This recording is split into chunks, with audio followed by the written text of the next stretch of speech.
Bab NK 1001, Box. Pemborosan Kayu. Dari hutan terdengar bunyi kapak, satu demi satu tanpa henti. Sudah lebih dari 2 jam, berapa banyak kayu yang ingin dipotong Sop Hong? Ngotin Nguyat menoleh ke hutan.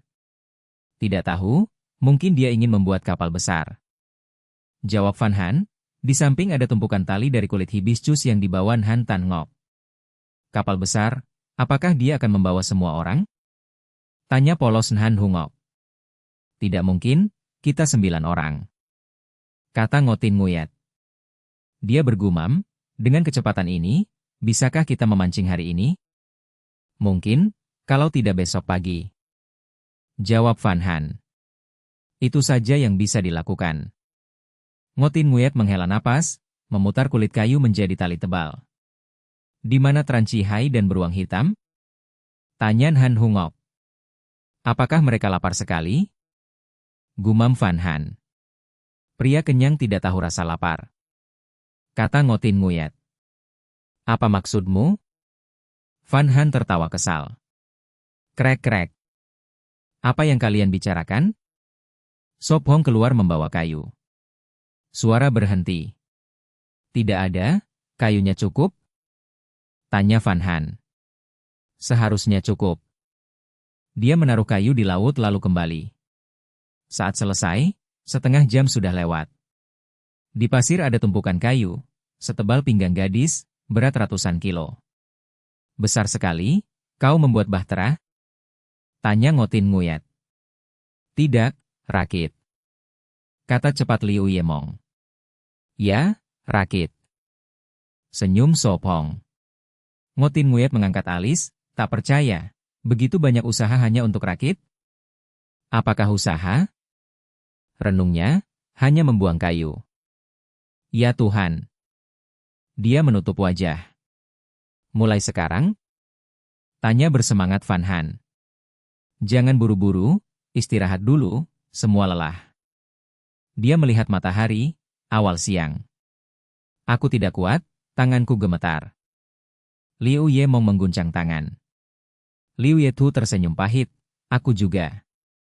Aku masak makan siang. Van Han berdiri. Liu Yemong melihat telapak tangannya, penuh kapalan dan lepuh.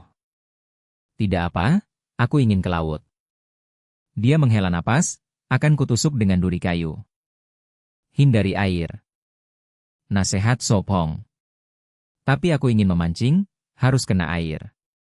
Katanya keras kepala. Dengan tangan begitu masih memancing? Ngotin Nguyat memeriksa. Tidak masalah. Dia menghela napas, saat baru tiba di pulau, tanganku melepuh berkali-kali, terbiasa. Dia teringat hidup di hutan bambu, bekerja meski berdarah. Sakit sekali. Bisik Ngotin Nguyat. Tidak apa. Katanya. Istirahatlah, matahari terik. Desak Sop Hong. Aku tidak lelah, aku ingin urus kayu, cepat selesai. Dia mengambil kapak dan lanjut. Pakai topi. Liu Yemong menaruh di kepalanya. Dengan itu lebih nyaman, dia terus bekerja. Sop Hong, minum. Han Tan Ngok berlari dengan bambu. Ya. Dia minum, segar. Segera bambu kosong. Dia mengelap mulut, tersenyum, jika terlalu banyak minum, tidak makan siang. Benar. Dia mengangguk, istirahat, jangan memaksa. Aku baik-baik saja, hanya gelisah. Dia tersenyum dan pergi. Saat kembali, para gadis menunggu. Makan siang adalah mie seafood, ikan, lobster, tiram, rumput laut. Makan. Katanya tenang. Semua mulai. Terselamatkan. Desah Liu Yemong. Sangat lapar? Tanya Van Han. Dia makan tiram dan berkata, setelah menebang kayu aku sangat lapar. Makan lebih banyak, masih banyak. Dorong Van Han. Bab 1002. Putaran, tidak mungkin. Setelah kenyang, Sop Hong mengenakan topi lebar dan bersiap melanjutkan membuat rakit. Aku akan membantumu. Liu Yemong juga mengenakan topi lebar lalu berlari. Aku juga. Han Hungok datang bersemangat, diikuti yang lain. Semua memakai sandal jerami, kalau tidak kaki akan terbakar di pasir panas. Tidak takut panas? Sop Hong menoleh bertanya. Tidak. Liu Yemong berbohong dengan mata melotot, dalam hati ia ingin punya busur untuk menembak matahari jatuh. Bintik hitam sehat. Liu Yethu kecewa berkata, kulitnya sudah cukup gelap, beberapa lagi tidak masalah. Baik, mari kita selesaikan rakit lebih awal, sebelum matahari terbenam kita masih bisa memancing. Sop Hong tersenyum. Fan Han bertanya lembut, bagaimana caranya? Sederhana, ikat batang kayu dengan tali, lilit beberapa kali lagi lalu selesai. Sop Hong menjawab tenang. Baik. Para wanita setuju, masing-masing mengambil tali dan mulai bekerja. Rakit ini pasti sangat besar. Lam Lo kagum, kali ini Sop Hong menebang 12 pohon besar, disambung jadi rakit cukup luas untuk 9 orang berbaring nyaman. Karena harus muat 9 orang, tentu saja besar. Liu Yemong berkata riang. Kalau kita naik rakit pergi, apa kita akan kehilangan kualifikasi? Liu Yethu berbisik. Tentu, aturannya adalah bertahan 1 tahun di Pulau Huyen Nguyet, waktu dan tempat adalah syarat tetap. Ngotin Nguyet menjelaskan. Dia berhenti lalu menambahkan, sekarang hanya pergi memancing, tidak masalah, tapi kalau pergi meninggalkan, tidak boleh. Mengerti? Liu Yethu mengangguk. Bagaimana kalau kita keliling pulau sekali? Mata Liu Yemong berkilau. Apa-apaan? Liu Yethu mengetuk kepala adiknya sambil tersenyum. Ini survival liar, bukan cerita petualangan. Lebih baik jangan, kalau bertemu buaya air asin repot sekali. Fan Han berkata polos. Benar, kalau keliling rakit, saat menyelesaikan aksi besar itu lomba pun selesai, waktu itu kita sudah jadi hitam. Ngotin Nguyet bercanda. Rakit tidak punya atap menahan panas, 2 bulan berjemur, ingin putih lagi pun mustahil. Selain itu, kita perlu makan, dan di rakit tidak bisa masak, artinya setiap jam akan harus ke darat cari kayu, memeriksa lingkungan berkali-kali untuk aman, terlalu repot. Han Tan Ngok menganalisis. Liu Yethu melirik adiknya, mengingatkan, juga hati-hati gelombang dan karang, dan... Baik, aku mengerti, aku hentikan ide itu. Liu Yemong cepat mengangkat tangan, setiap alasan membuatnya mundur. Aku tahu. Liu Yemong berkata malu. Mereka kembali menunduk mengikat tali, 2 batang satu kelompok, lalu kelompok ke kelompok, tali melilit tanpa henti, menunjukkan takut rakit hancur. Tran Chihai dan beruang hitam kembali, melihat itu tertegun, apakah mereka hendak ke laut, meninggalkan Pulau Huyen Nguyet, tak takut bahaya? Ini mau apa? Dia bertanya spontan. Bibir Tran Chihai berkedut, kalimat akrab. Jangan ganggu. Han Tan Ngok menjawab tanpa menoleh. Aku. Tran Chihai menggertakkan gigi, hampir muntah darah. Fan Han bertepuk tangan, miring kepala bertanya, sudah selesai, Sop Hong, bisa diturunkan? Rakit sudah jadi, 10 batang kayu sejajar, 2 lagi dipasang silang di dasar, menambah daya apung dan kokoh. Ya, turunkan.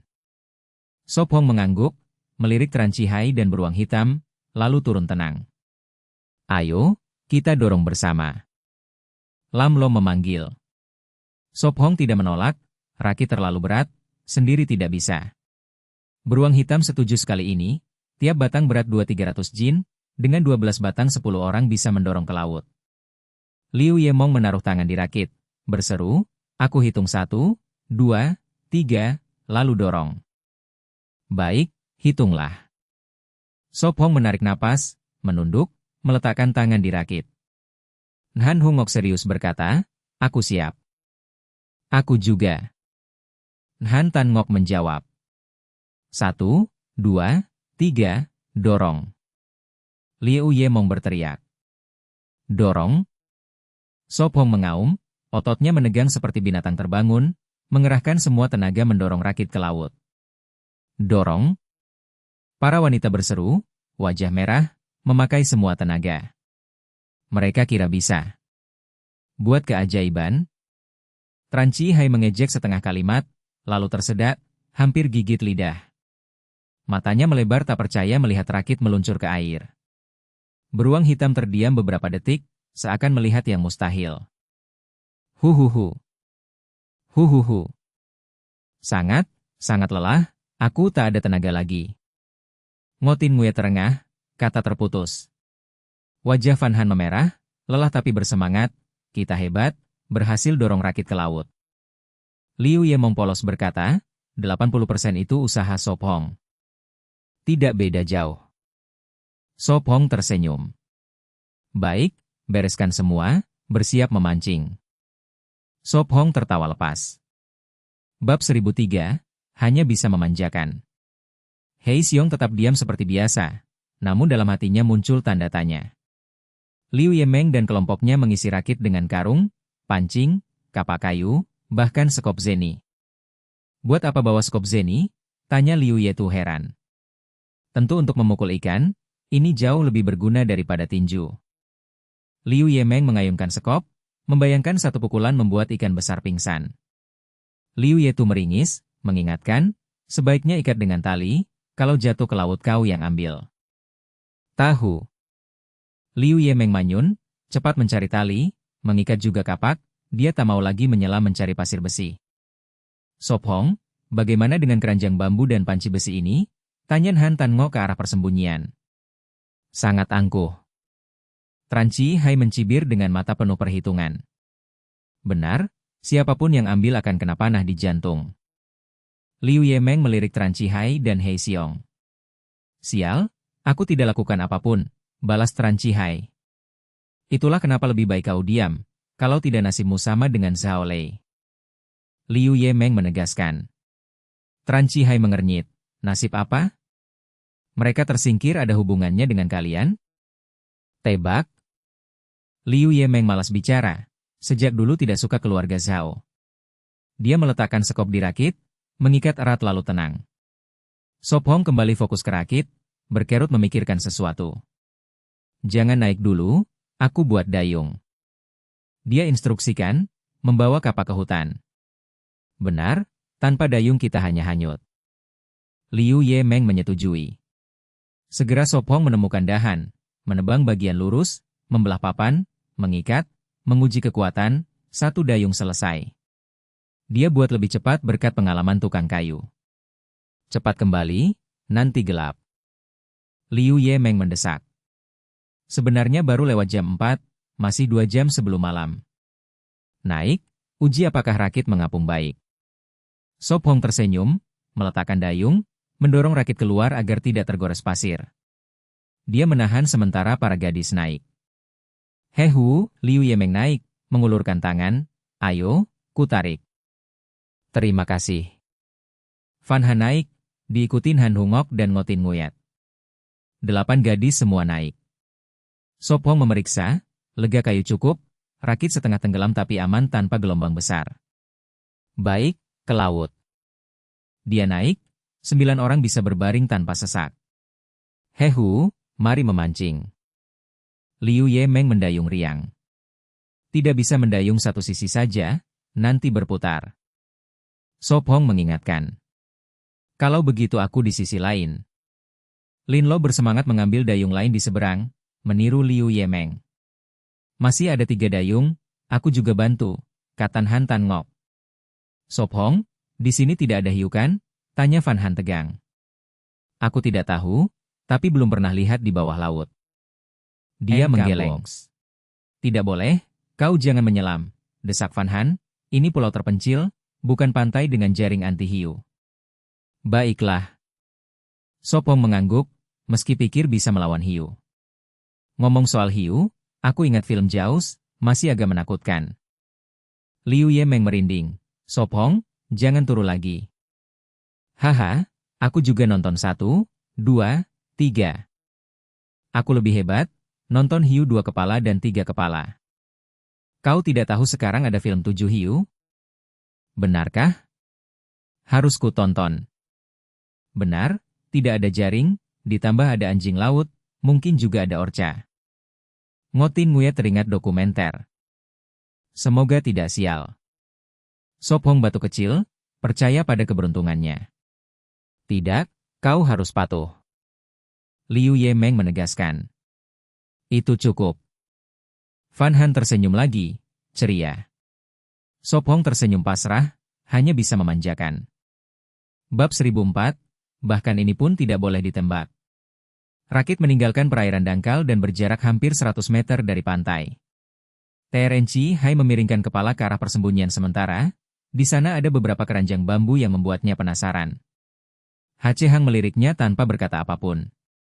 Ia berkerut, ragu sejenak, lalu tetap melangkah menuju persembunyian. Ah, kau mau menembak ke tempatku. TRNC Hai tersenyum kikuk, karena pada jarak itu busur biasa nyaris tak sampai. Dia tidak bisa melakukan 75 ke 0, aku bisa. Espong mengambil busur komposit, memasang anak panah bambu, menyipit, menstabilkan tangan, lalu melepas. Syut. Di bawah tatapan terkejut panah bambu membelah angin dan menancap di sisi kaki HC Hang. Tak ada yang menyangka Espong benar-benar bertindak dan begitu petir. Juga tak menyangka teguran itu untuk TRNC Hai dan HC Hang. Menatap bulu panah bergetar, TRNC Hai menelan ludah dan terbata. Dia berani menyerang. Wajah HC Hang makin buruk, panah kurang dari 2 jengkal dari jari kaki. Dan dari dalamnya di pasir panah dapat menembus kulit dan otot dengan kerusakan tulang kecil karena bambu. Namun mereka tidak hanya punya bambu, juga anak panah serat karbon yang lebih keras dan tajam. Dalam hatinya tumbuh waspada sekaligus takjub, sebab Espong tetap tepat di tengah angin laut dan kelembapan tinggi. Pada hampir 100 meter orang tampak buram, tanpa bidik, bagaimana ia melakukannya. Hei, menakuti siapa? Bahkan ini pun tidak boleh ditembak. TRNC Hai berpura tenang, namun kening dan telapak tangan basah dingin. Tutup mulutmu. Dengan urat menonjol HC Hang berkata datar, kau kira ia tidak bisa mengenai. Kau kira aku tidak kena. Espong tersenyum tipis, memasang satu panah lagi dan berkata dingin, langkahkan satu tapak lagi ke persembunyian itu dan pikirkan apakah kau masih ingin kedua kaki. TRNC Hai, jangan berjudi, panah Espong selalu kena. Ujar Ngotin Nguit. Aku belum pernah melihatnya meleset. Ia cemberut, menahan kesal pada HC Hang, bergumam bahwa pemanah sempurna tak ada. Namun rasa takut tinggal, apalagi melihat HC Hang murka. Dengar tidak? Pergi dari sana sekarang dan jangan berniat jahat. Hardik dingin Liu YMNG, sialan. Wajahnya menjadi buruk. Ia akhirnya mendengus dan berbalik. HC Hang melirik panah di kaki, ragu, tak mencabutnya, menatap dingin pada orang-orang di rakit, lalu pergi juga. HMPH, sudah kuduga niatnya jelek, dengus Liu YMNG dan baru menurunkan busur panah. Untung ada Espong, kalau tidak barang kita dirampas, desah Van Han, sebab di keranjang ada daging asin dan bumbu, dan yang terpenting adalah minyak nabati. Bisa memancing tidak? Tanya Lam El sambil berkedip. Bisa. Para gadis menurunkan dayung, menyiapkan joran, memberi umpan, lalu bersiap. Ada 5 joran, masing-masing untuk Espong, Van Han, Liu YMNG, Nhan Tan NGC, dan Lam El. Hati-hati semua, jangan sampai tercebur, ingat Espong. Siap, mereka menjawab serempak. 9 orang dengan 4 joran menyebar di 4 sisi rakit. Kita tanding, siapa yang dapat duluan? Seru ceria Liu YMNG, jelas biang suasana. Tenang sedikit, memancing jangan berisik, kata Liu Yetu tak berdaya. Dengan lomba malah seru. Balas polos Liu YMNG. Baik, yang pertama dapat boleh menyuruh yang lain tampil malam ini. Usul Lam El, ide bagus, sah. Cepat putus Liu YMNG. Liu Yetu merapatkan bibir dan menegaskan. Aku punya firasat, yang tampil itu kamu. Tidak mungkin. Ia manyun lalu melempar kail. Umpan jatuh ke laut. Kali ini jarak pelampung dan kail melewati belasan meter dan pelampung terlihat kecil. Ingat, kalau ikan menggigit jangan sentak. Saat menggulung harus hati-hati, kali ini tidak bisa menarik keras, pesan Espong. Paham? Jawab mereka. Ia mengangguk dan melempar, lebih dari belasan meter tali tenggelam, menyisakan pelampung di permukaan. Deg-degan, ikan apa ya? Van Han duduk, menggosok tangan, wajah penuh harap. Tuna sirip biru cali, rapal Liu YMNG. Itu membuat kelopak mata kakaknya berkedut, namun ia menahan watak panas. Syur. Ia menatap ke pantai menaksir posisi. Espong, rakit kita sepertinya hanyut agak jauh, bisik Van Han. Tidak apa, tenang Espong, sebab Rakit telah melayang lebih jauh dari titik sebelumnya, dari sekitar 100 meter menjadi lebih dari 120 atau 30. Semoga tidak bangkit gelombang, ia tetap cemas. Ia tersenyum berterima kasih, lalu kembali menatap pelampung. Hari ini ada angin, tapi tidak besar, gelombang tidak terbentuk. Ia menatap langit, awan bergerak stabil tanpa tanda hembusan atau perubahan. Kalau begitu bagus, jawab lembut Van Han. Bab 1005, Seirama. Angin tenang, ombak hening, pelampung diam. Mana ikannya? Kenapa tidak menggigit? Liu Yemong manyun, tangannya mati rasa memegang joran. Biar aku coba. Liu Yetu mengambil joran dari adiknya.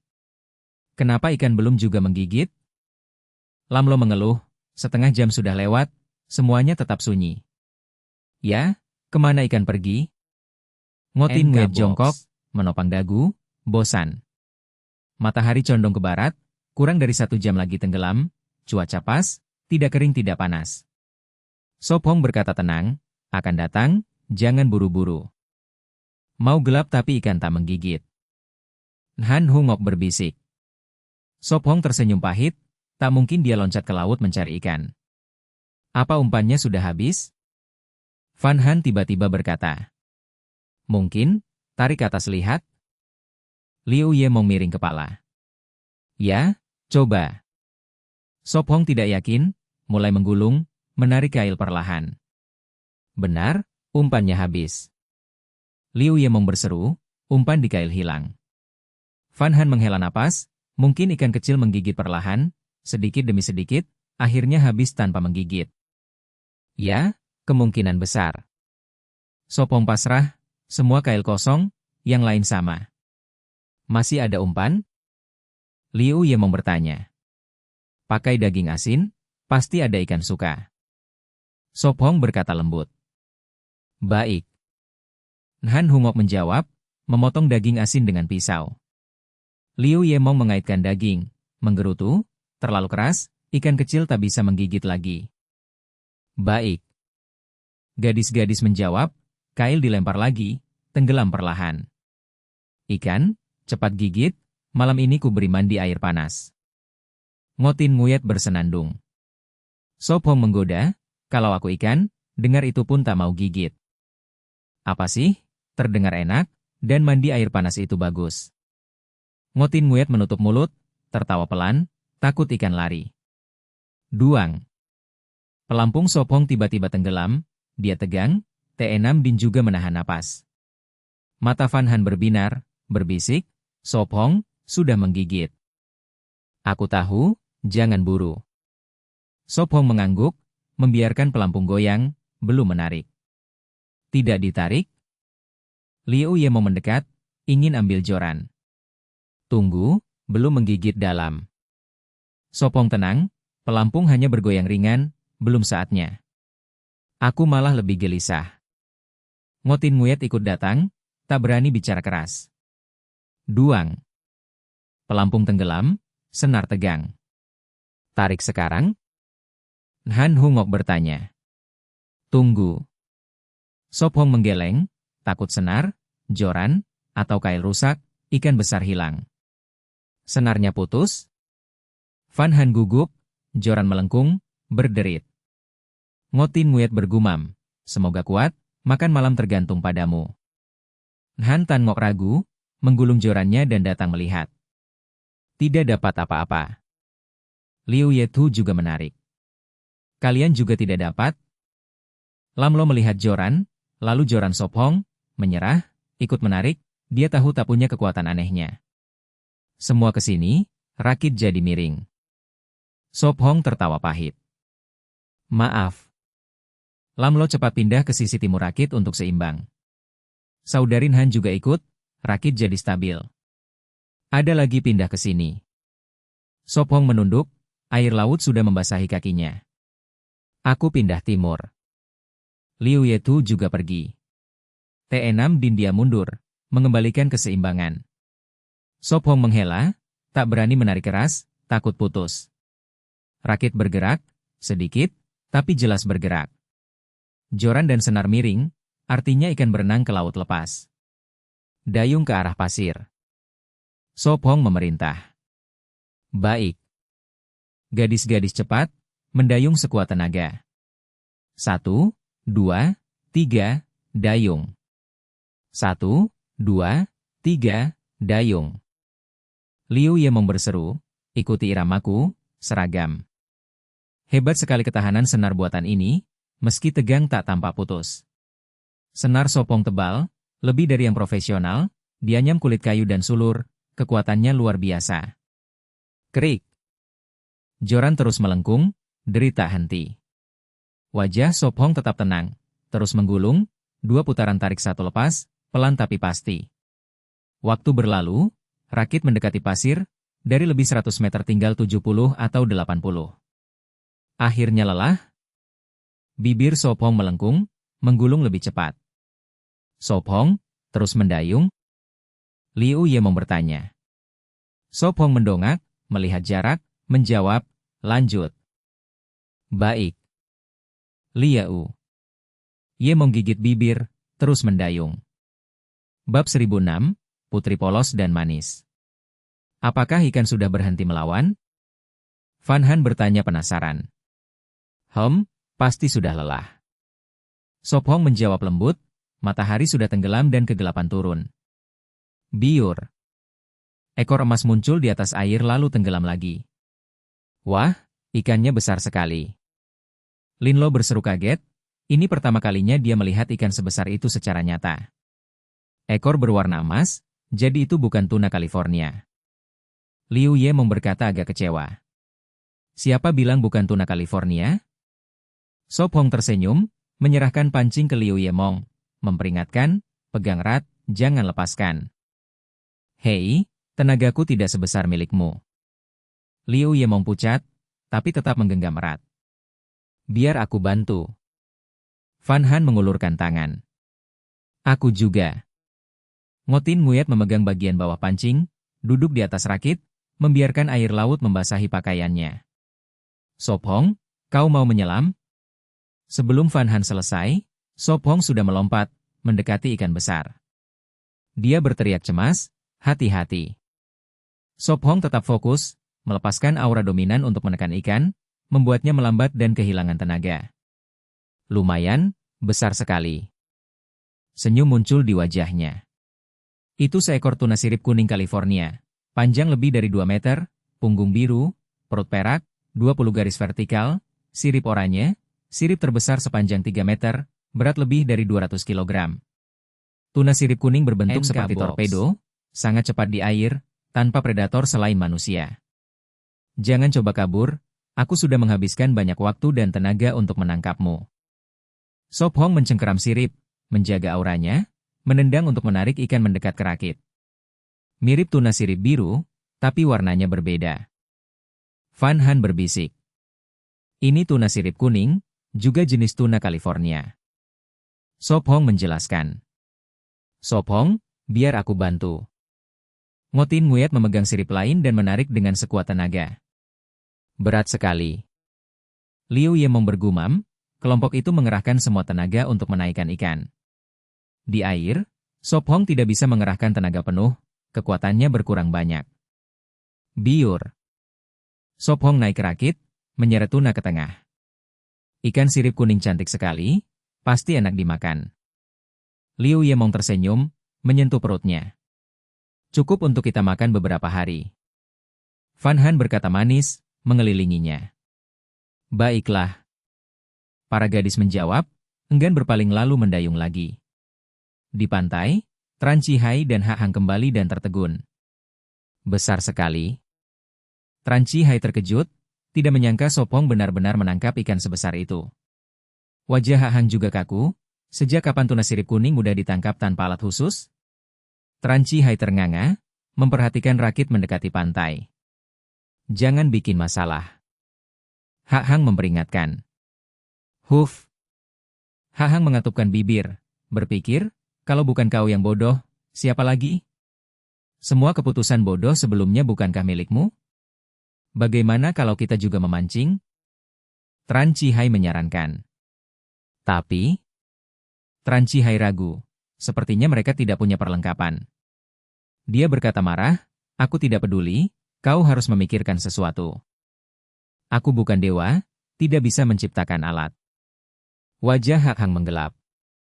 Lalu kenapa mereka bisa? Tran Chihai menunjuk Sopong. Kau tidak mau tanya?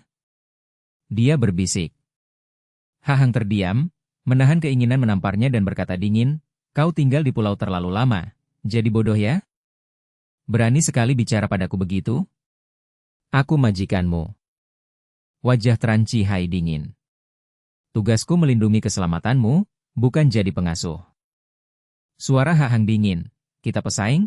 Kenapa dia harus mengajarimu memancing? Kedengarannya masuk akal. Tran Chihai manyun, lalu menambahkan, kalau begitu kita kerja sama saja dengan Sop Hong, bisa kan? Kalau tidak coba, mana tahu. Kita bisa kerja berat, sedangkan kelompoknya perempuan, tenaganya terbatas. Tran Chihai makin bersemangat, seolah menemukan harapan. Hak Hang menelan ludah, enggan bicara lebih. Kurasa ini bisa berhasil, biar kupikirkan. Tran Chihai menopang dagu, mengernyit lalu tersenyum. Dia bertanya, menurutmu bagaimana? Seperti saat menghadapi saudara Zhao, pasti. Berhasil kan? Aku tidak tahu. Hak Hang menatapnya, seolah melihat seorang putri polos dan manis. Bab 1007, Tanpa Jiwa. Ayo. Yun Han juga berteriak. Para gadis mendorong rakit ke pantai berpasir, memastikan itu tidak terbawa arus. Bagus, bagus. Rakit perlahan naik, meski masih basah, setidaknya aman. Baiklah. Liu Yimeng yang lelah duduk di pasir bersandar pada rakit. Kotor sekali. Liu Yizhuo menggerutu marah. Liu Yimeng melihat pakaiannya yang kotor, melambaikan tangan dan berkata santai, tidak apa, malam nanti kita mandi juga. Jijik. Liu Yizhuo melirik tajam. Lin Luo melihat tuna sirip kuning di rakit dan bertanya, bisakah kita makan sashimi malam ini? Tentu, malam ini kita makan ikan mentah, lalu sup ikan, juga ikan panggang. Yun Han berkata riang, sudah membayangkan hidangan. Telan? Tak jauh, Chen Zihi menelan ludah.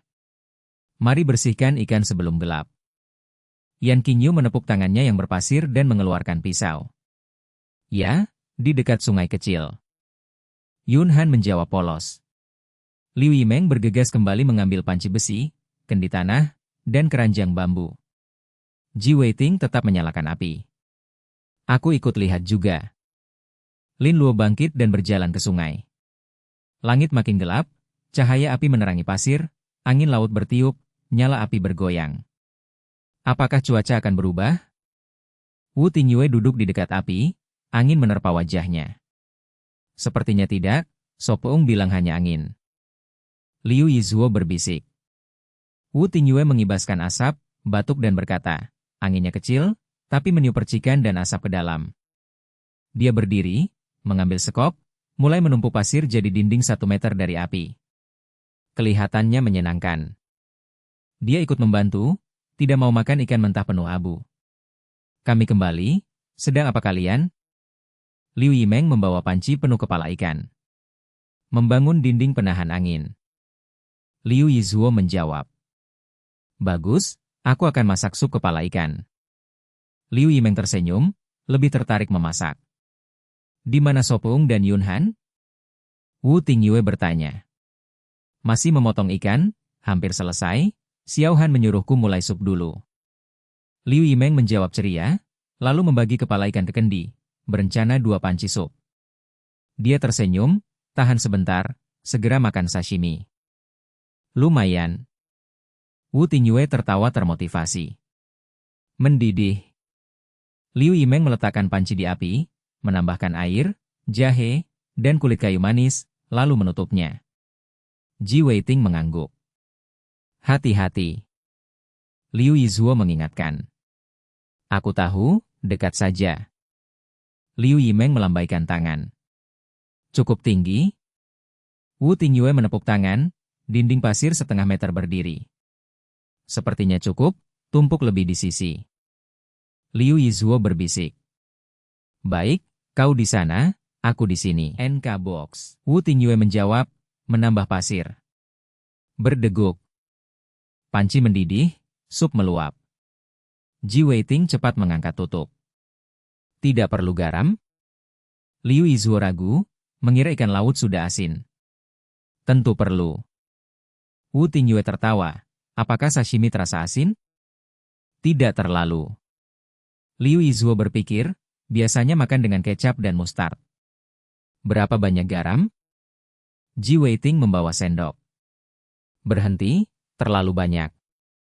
Wu Tingyue memperingatkan, harus diencerkan. Separuh saja. Ji Weiting mengembalikan sebagian. Masih banyak, kurangi lagi. Wu Tingyue menghela napas.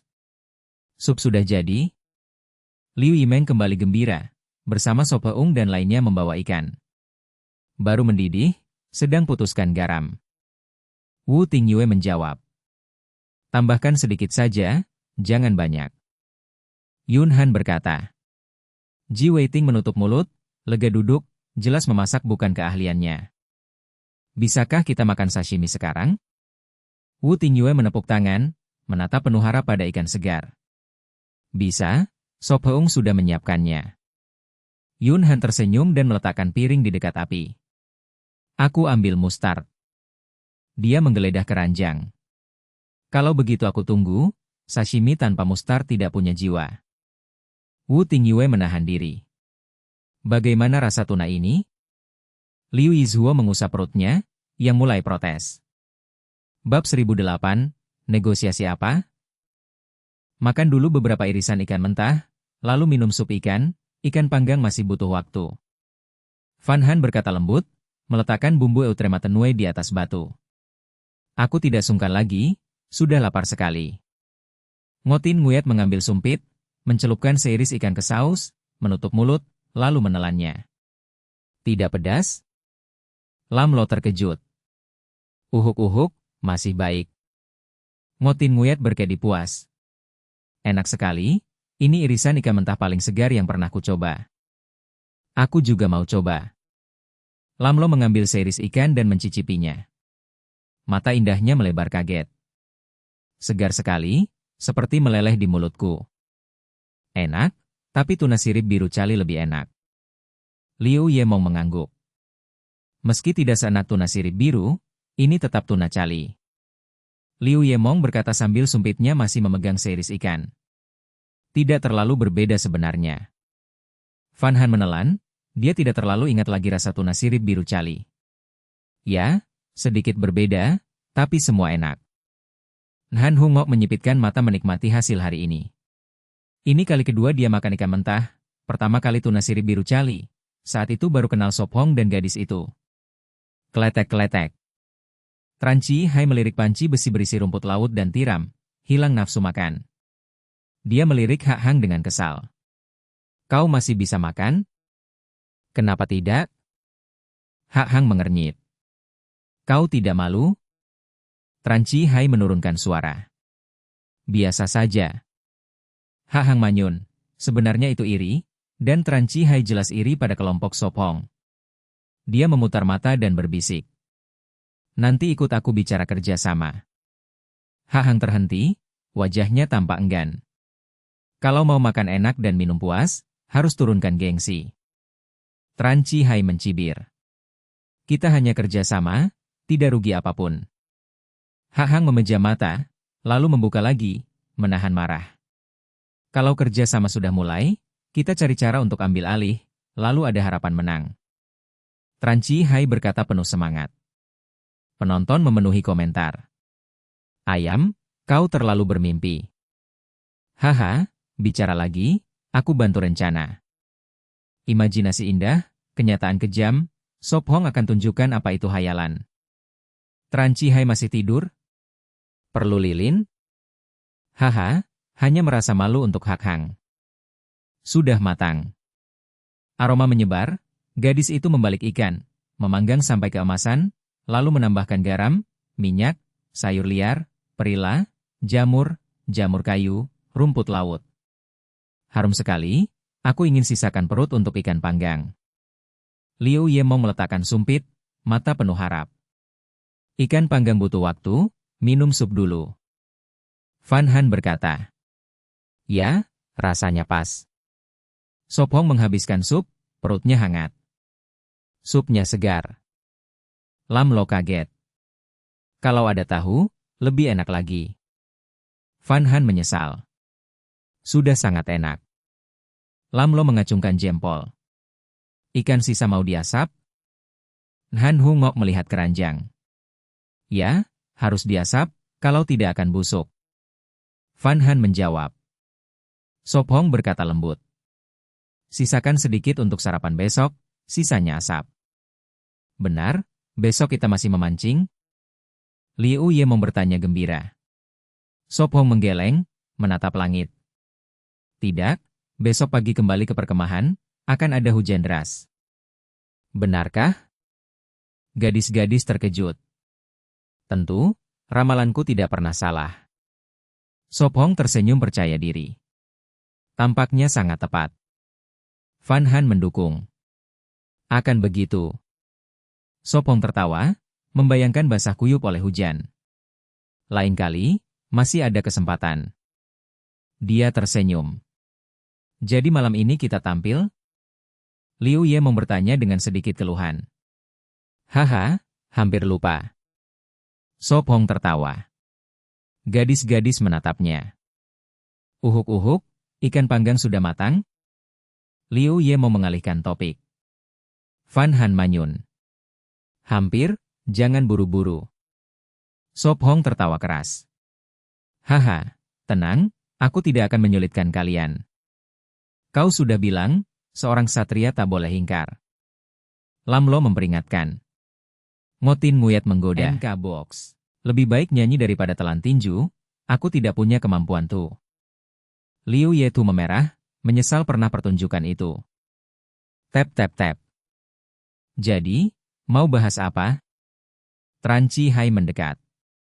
Wajah Hak Hang menggelap, terpaksa mengikutinya. Bab 1009, berani bertarung sendirian? Kelompok Liu Yemong tetap berwajah datar, tetapi tatapan mereka jatuh pada satu orang. Sop Hong sedikit menyeringai, tanpa berkata. Apa itu? Tidak dengar jelas? Tran Chi Hai menarik napas dalam, berusaha menenangkan diri. Katakan saja. Sop Hong membuka mulut, wajahnya tetap tenang. Tran Chi Hai tiba-tiba kehilangan kata, keberanian yang ia kumpulkan menghilang di hadapan Sop Hong. Jantungnya berdetak cepat, ia menggigit bibir lalu berkata tegas, aku bilang, kita bisa bekerja sama sedikit. Tidak tertarik. Sop Hong langsung menolak, tanpa minat. Kita bisa bekerja sama dan bertukar, apa yang kau katakan? Tran Chi Hai ingin menjelaskan keuntungan, 560, tapi tidak menyangka Sop Hong langsung menolak, membuat kata-katanya tertelan. Sop Hong bilang tidak tertarik, tidak mengerti? Mau aku ulang lagi? Liu Yemong mencibir, menatap Tran Chi Hai seolah dia bodoh. Bukan, kau belum dengar syaratku, bagaimana bisa langsung menolak? Tran Chi Hai buru-buru berkata. Syarat apapun tidak menarik. Liu Yemong menjawab mewakili Sop Hong. Tatapan Tran Chi Hai menjadi dingin, ia berkata datar, laki-laki sedang berbicara, kenapa gadis menyela? Kau meremehkan wanita? Liu Yemong melotot, menggulung lengan bajunya dan berteriak. Saudari, dengarkan, dia meremehkan wanita. Tran Chi Hai, kata-kata membawa bencana, prinsip itu harus kau mengerti. Ngotin Nguyat menyipitkan mata, ingin menendangnya. Tenang, demi citra kita harus sabar. Lam Lo berbisik. HMPH, dengan hak apa kau meremehkan kami? Fan Han bertolak pinggang, wajahnya dingin. Han Tan Ngo bertanya tajam, benar? Dalam hal apa kau lebih baik dari kami? Kekuatan atau kecerdasan? Bukan, itu bukan maksudku. Tran Chi Hai panik, buru-buru menjelaskan. Beruang hitam hanya menghela napas, melihat masa depan suram. Benar, bodoh, berani meremehkan kami. Han Hungok berteriak. Bukan, aku sudah bilang bukan itu maksudku, kalian salah paham. Keringat dingin muncul di dahinya, ia mencari bantuan dari beruang hitam, tapi dia hanya menatap langit. Takut apa? Aku hanya maksud tidak melawan wanita. Tran Chihai menjelaskan canggung. Itu tetap meremehkan kami, kan? Liu Yemong menatap tajam, berkata marah, kalau begitu biarkan Sop Hong melawanmu sendirian, dia bahkan pakai satu tangan. Sop Hong hanya bisa tersenyum pahit. Jangan selalu bertarung, kita orang beradab. Tran Chihai memohon. Beradab? Kata-katamu tadi di mana beradab? Lam Lo mencibir. Itu salah ucap, aku sudah jelaskan, jangan salah paham. Keringat dingin membasahi telapak tangannya, melawan Sop Hong tidak mungkin, berdiri di depannya saja seperti tertimpa gunung. Liu Ye mau mencibir, seolah aku percaya padamu. Sop Hong berkata tenang, pergilah, aku tidak tertarik bekerja sama. Kau terlihat palsu, kata-katamu tak tulus. Mata Sop Hong dingin, kebohongan tak bisa disembunyikan di hadapannya. Aku juga merasa begitu. Liu Yemong mengangguk. Aku juga. Sama. Ya, terasa palsu. Suara mereka bersahutan, membuat Tran Chihai makin malu. Beruang hitam diam-diam mundur selangkah. Tran Chihai menahan amarah, memaksa tersenyum. Tidak, aku tulus. Kalau begitu katakan, apa keuntungan bekerja sama? Sop Hong menyeringai, itu juga cara membunuh waktu. Ikan panggang sudah matang, cobalah. Fan Han membuka tutup panci, mengambil sepotong ikan, meniupnya lalu hati-hati mendekatkannya ke bibir Sop Hong. Aku juga mau makan. Liu Yemong berbalik mengambil sumpit. Kelak. Tran Chihai menelan ludah, menatap ikan dengan nafsu, ingin merebutnya. Katakan. Suara Sop Hong menariknya kembali. Meski kalian banyak, tapi sebagian besar wanita, banyak pekerjaan berat tidak bisa dilakukan, tapi kami bisa. Ia batuk dan menunjuk dirinya serta beruang hitam. Maksudmu kekuatanmu sangat besar? Liu Yetu menatapnya dari atas ke bawah, tubuh kurus seperti bambu, seberapa kuat bisa? PFF. Liu Yemong tertawa. Hanya satu keahlian, apalagi? Sop Hong bertanya. Itu tidak cukup? Tran Chihai mengerutkan kening. Sop Hong terkejut, bertanya, jadi tidak? Ada? Tran Chihai terdiam, mengaku lemah, tidak ada. Kalau begitu, Yemong, tunjukkan lemparan bahu. Sop Hong menepuk tangan, berniat kembali ke ikan. Baik. Liu Yemong menelan ikan, tersenyum dan mendekat. Tenang, di sini pasir semua, jatuh tidak sakit. Dia menenangkan. Beruang hitam berubah wajah, ingin maju. Jangan buru-buru. Sop Hong meletakkan tangan di pundaknya, dengan mudah menahannya. Lepaskan. Suara beruang hitam dingin. Itu perintah? Kau tentara pensiunan? Pasti, rasanya berbeda dari bambu kurus itu. Sop Hong menebak lalu menegaskan. Pupil beruang hitam menyempit, terkejut oleh pengamatan Sop Hong. Tenang, dia tidak akan terluka. Seperti kata Yemong, di sini semua pasir, jatuh tidak apa-apa. Sop Hong tersenyum. Siapa yang punya kekuatan besar harus buktikan nyata, bukan? Bab 1010. Berpura-pura kena pukul? Takut? Bibir Liu Yemng melengkung, di mata orang lain tampak seperti iblis tersenyum. Minggir. Beruang hitam berkata dingin. Espong menggeleng, suara tenang, tidak ada negosiasi. Sangat sopan. Espong berkomentar tenang, lalu menghindar dari tinju dan membalas dengan pukulan. Tinjunya mendarat di perut beruang hitam, membuatnya meringkuk seperti udang rebus. Beruang hitam berkeringat dingin, memegangi perut, hampir tidak bisa berdiri, terkejut tidak bisa menahan satu pukulan pun. Apakah tubuhnya terlalu lemah? Satu pukulan pun tak sanggup? Bibir Han NHNGC sedikit terbuka. Wajah penuh keterkejutan. Kuat. Mata T6NH bersinar, menatap Espong penuh kagum, berharap bisa merantainya untuk belajar bela diri sepanjang hari. Espong berkata lembut, tenang, organ dalamnya seharusnya tidak rusak. Beruang hitam, balaslah. Tran Chihai berteriak panik. Balas apa? Omong kosongmu. Liu Yemng memutar mata, melangkah ke arahnya. Dia memegang bahunya dengan satu tangan, pergelangan tangannya dengan yang lain, lalu melemparkannya kuat ke bahunya. Bang! Debu terangkat, TRNC Hai jatuh telentang di pasir, matanya penuh ketidakpercayaan. Hei, jangan pura-pura mati, kau berpura-pura kena pukul? Liu Yemng menyentil kakinya dengan kaki, matanya berkata dia tidak akan tertipu. Sekarang kau tahu wanita itu kuat? Han NHNGC berkata polos. Jangan remehkan wanita, KKMNG dan KK6NH bisa menjatuhkanmu dalam hitungan menit. Liu Yemng mengancam, cepat pergi, atau akan kulempar kerakit dan biarkan arus membawamu. TRNC Hai sadar kembali, wajahnya penuh malu dan marah. Tubuhmu terlalu lemah, sebaiknya menyerah dan cari perawatan. Espong menasihati.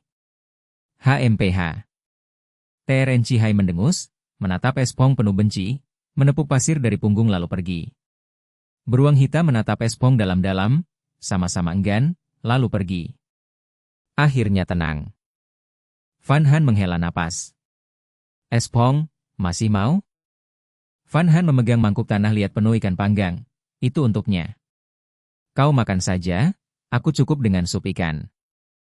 Espong berkata lembut. Tidak makan ikan panggang?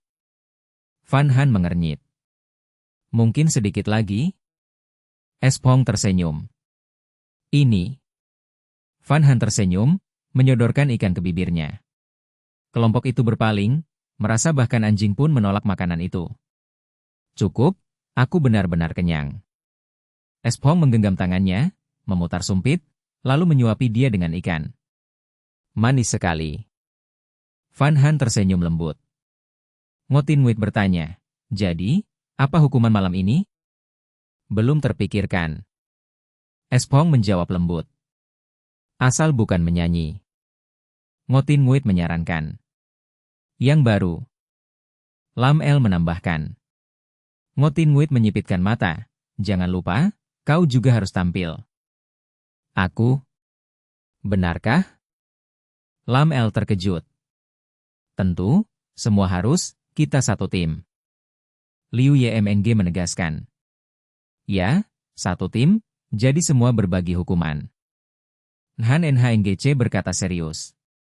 Ampuni aku hanya bisa merias, yang lain tidak bisa. Lam El merajuk ke Espong. Ayolah, kau mahir di dunia hiburan. Ngotin Nguit mengejek. Berhenti memutar mata, jaga citra publikmu. Lam El menegur. Aku hanya nyata. Ngotin Nguit tersenyum pada kamera drone, memperlihatkan gigi putih. Haters tidak peduli kau nyata atau tidak. Lam El bergumam. Ya, bintang selalu benar. Lam El tertawa marah, tapi mengakui dia benar, manusia harus hidup untuk diri sendiri setidaknya sekali. Kembali ke topik. Liu Yemng mengingatkan. Jadi, pertunjukan apa? Lam El menyerah, tapi hatinya hangat, dia suka semangat kebersamaan. Aku juga belum tahu. Han Tanenggece mengatupkan bibir. Bernyanyi sudah usang, menari tidak ada yang bisa. Bercerita? Ada yang bisa? Liu Yetu menghitung jari. Tidak. Para gadis menjawab serempak. Liu Yetu langsung diam, karena dia juga tidak bisa. Ide bagus. Para gadis menjawab bersama. Espong tersenyum tak berdaya, asal kalian senang. Kalau begitu lain kali saja, baru makan kenyang tidak cocok bergerak. Lam El meletakkan sumpit, menyesap sup ikan. Makan banyak begitu bisa gemuk. Ngotin Nguit menggoda. Tidak apa, nanti kurus lagi, melewatkan makanan enak itu bodoh. Lam El mengangkat bahu, dia bukan bintang, hanya manajer, asisten, pengasuh, dan sopir, jadi tak perlu terlalu peduli citra.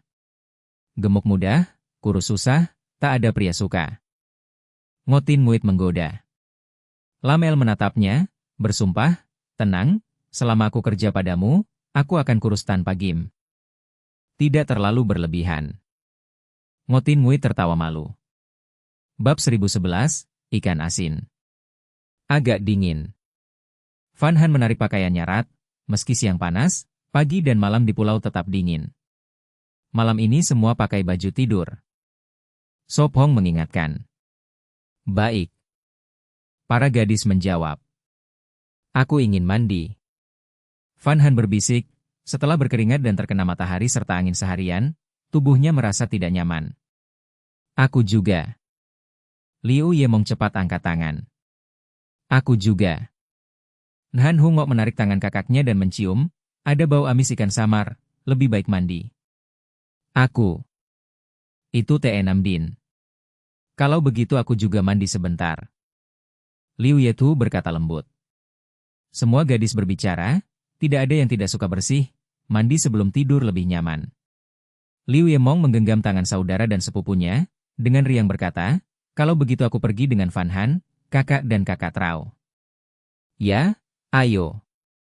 Sop Hong mengambil obor, busur dan pisau, memimpin ke arah sungai kecil. Tunggu, aku harus ambil handuk dan baju. NK Bos. Fan Han berteriak, buru-buru mencari di keranjang bambu. Kami kelompok kedua. Ngotin Nguyet duduk tenang, menggambar di pasir dengan ranting. Pertama dia menggambar bunga, lalu berubah jadi gambar cibi, sopong kecil dan para gadis. Ah, gambarnya hidup. Han Hungok memuji. Cibi sopong jelas, satu-satunya pria.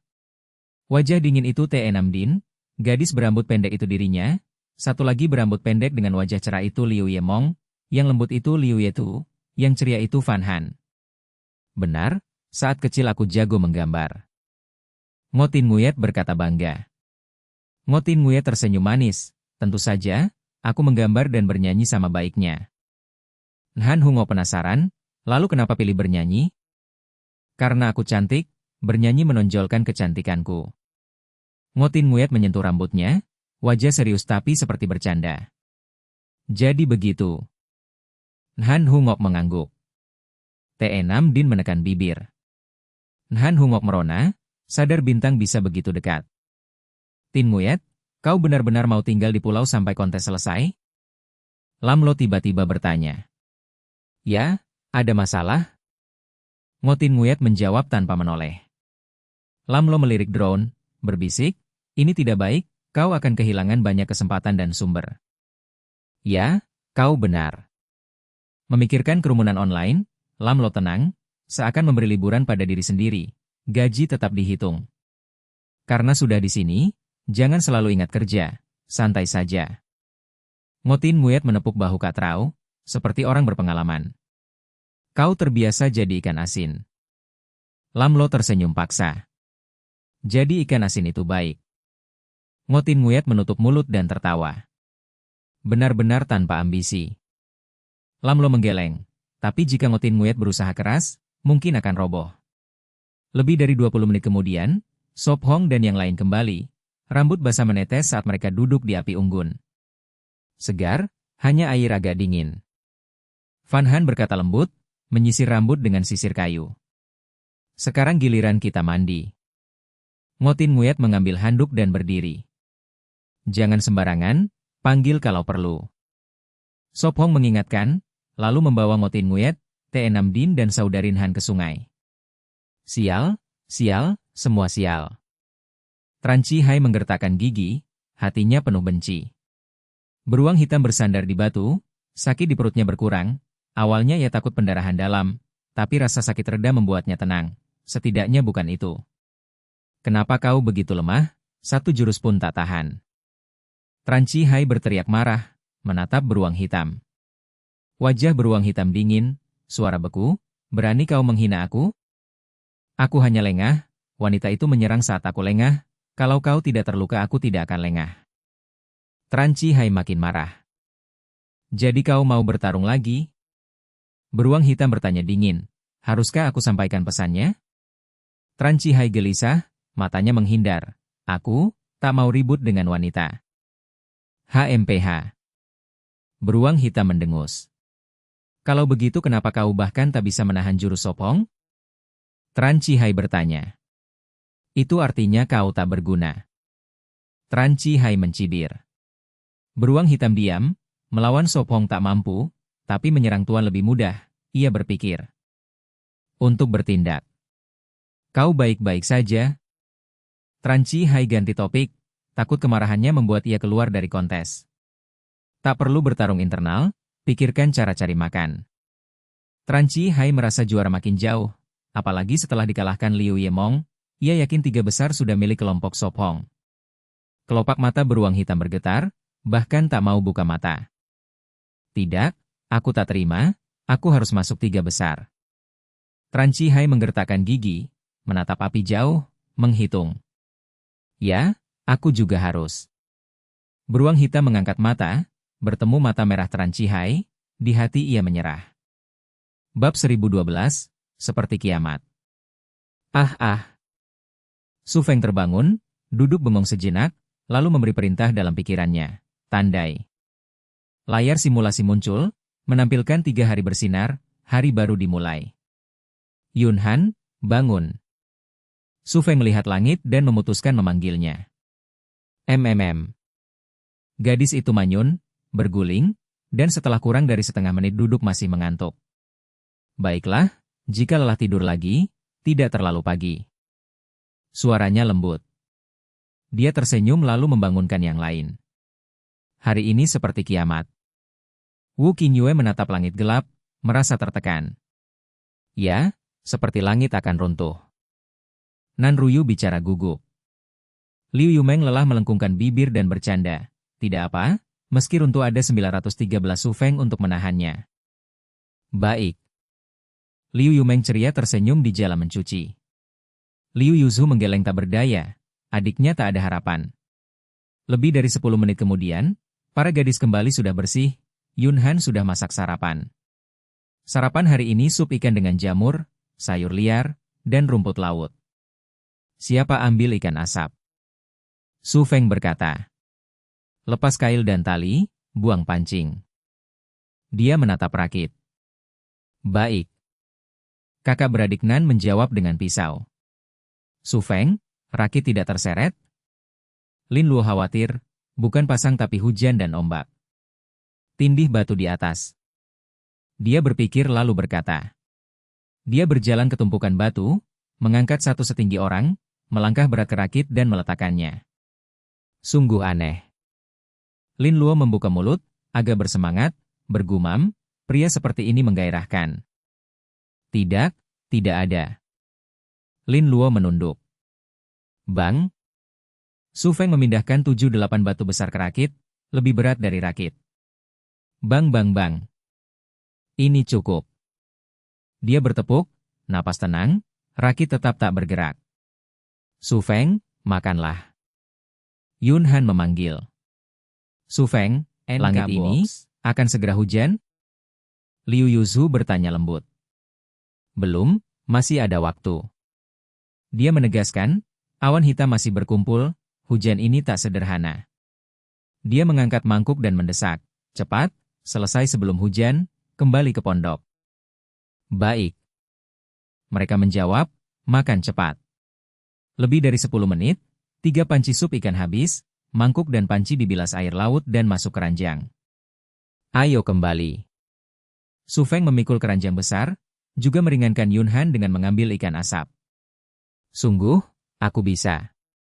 Yun Han manyun, tapi hatinya manis. Tangan. Su Feng menyandang busur dan ulurkan tangan. Ayo.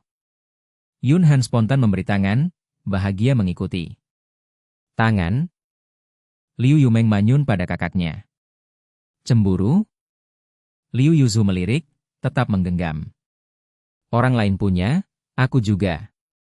Liu Yumeng berkata polos. Semua mengikuti Su Feng menyusuri sungai kecil ke hulu. Dia meninggalkan tempat dan kayu.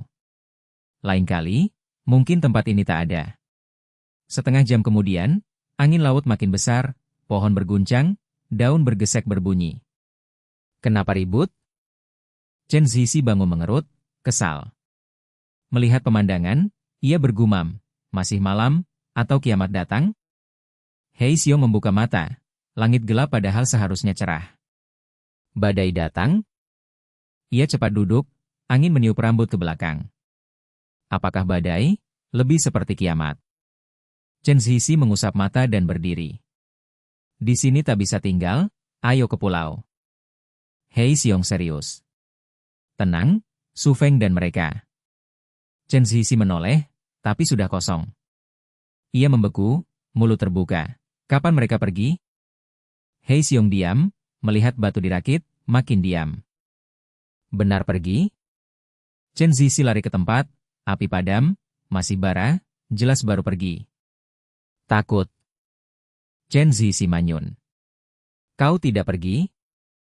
Hei Xiong tanya. Pergi. Chen Zixi cepat jawab. Hei Xiong mencibir.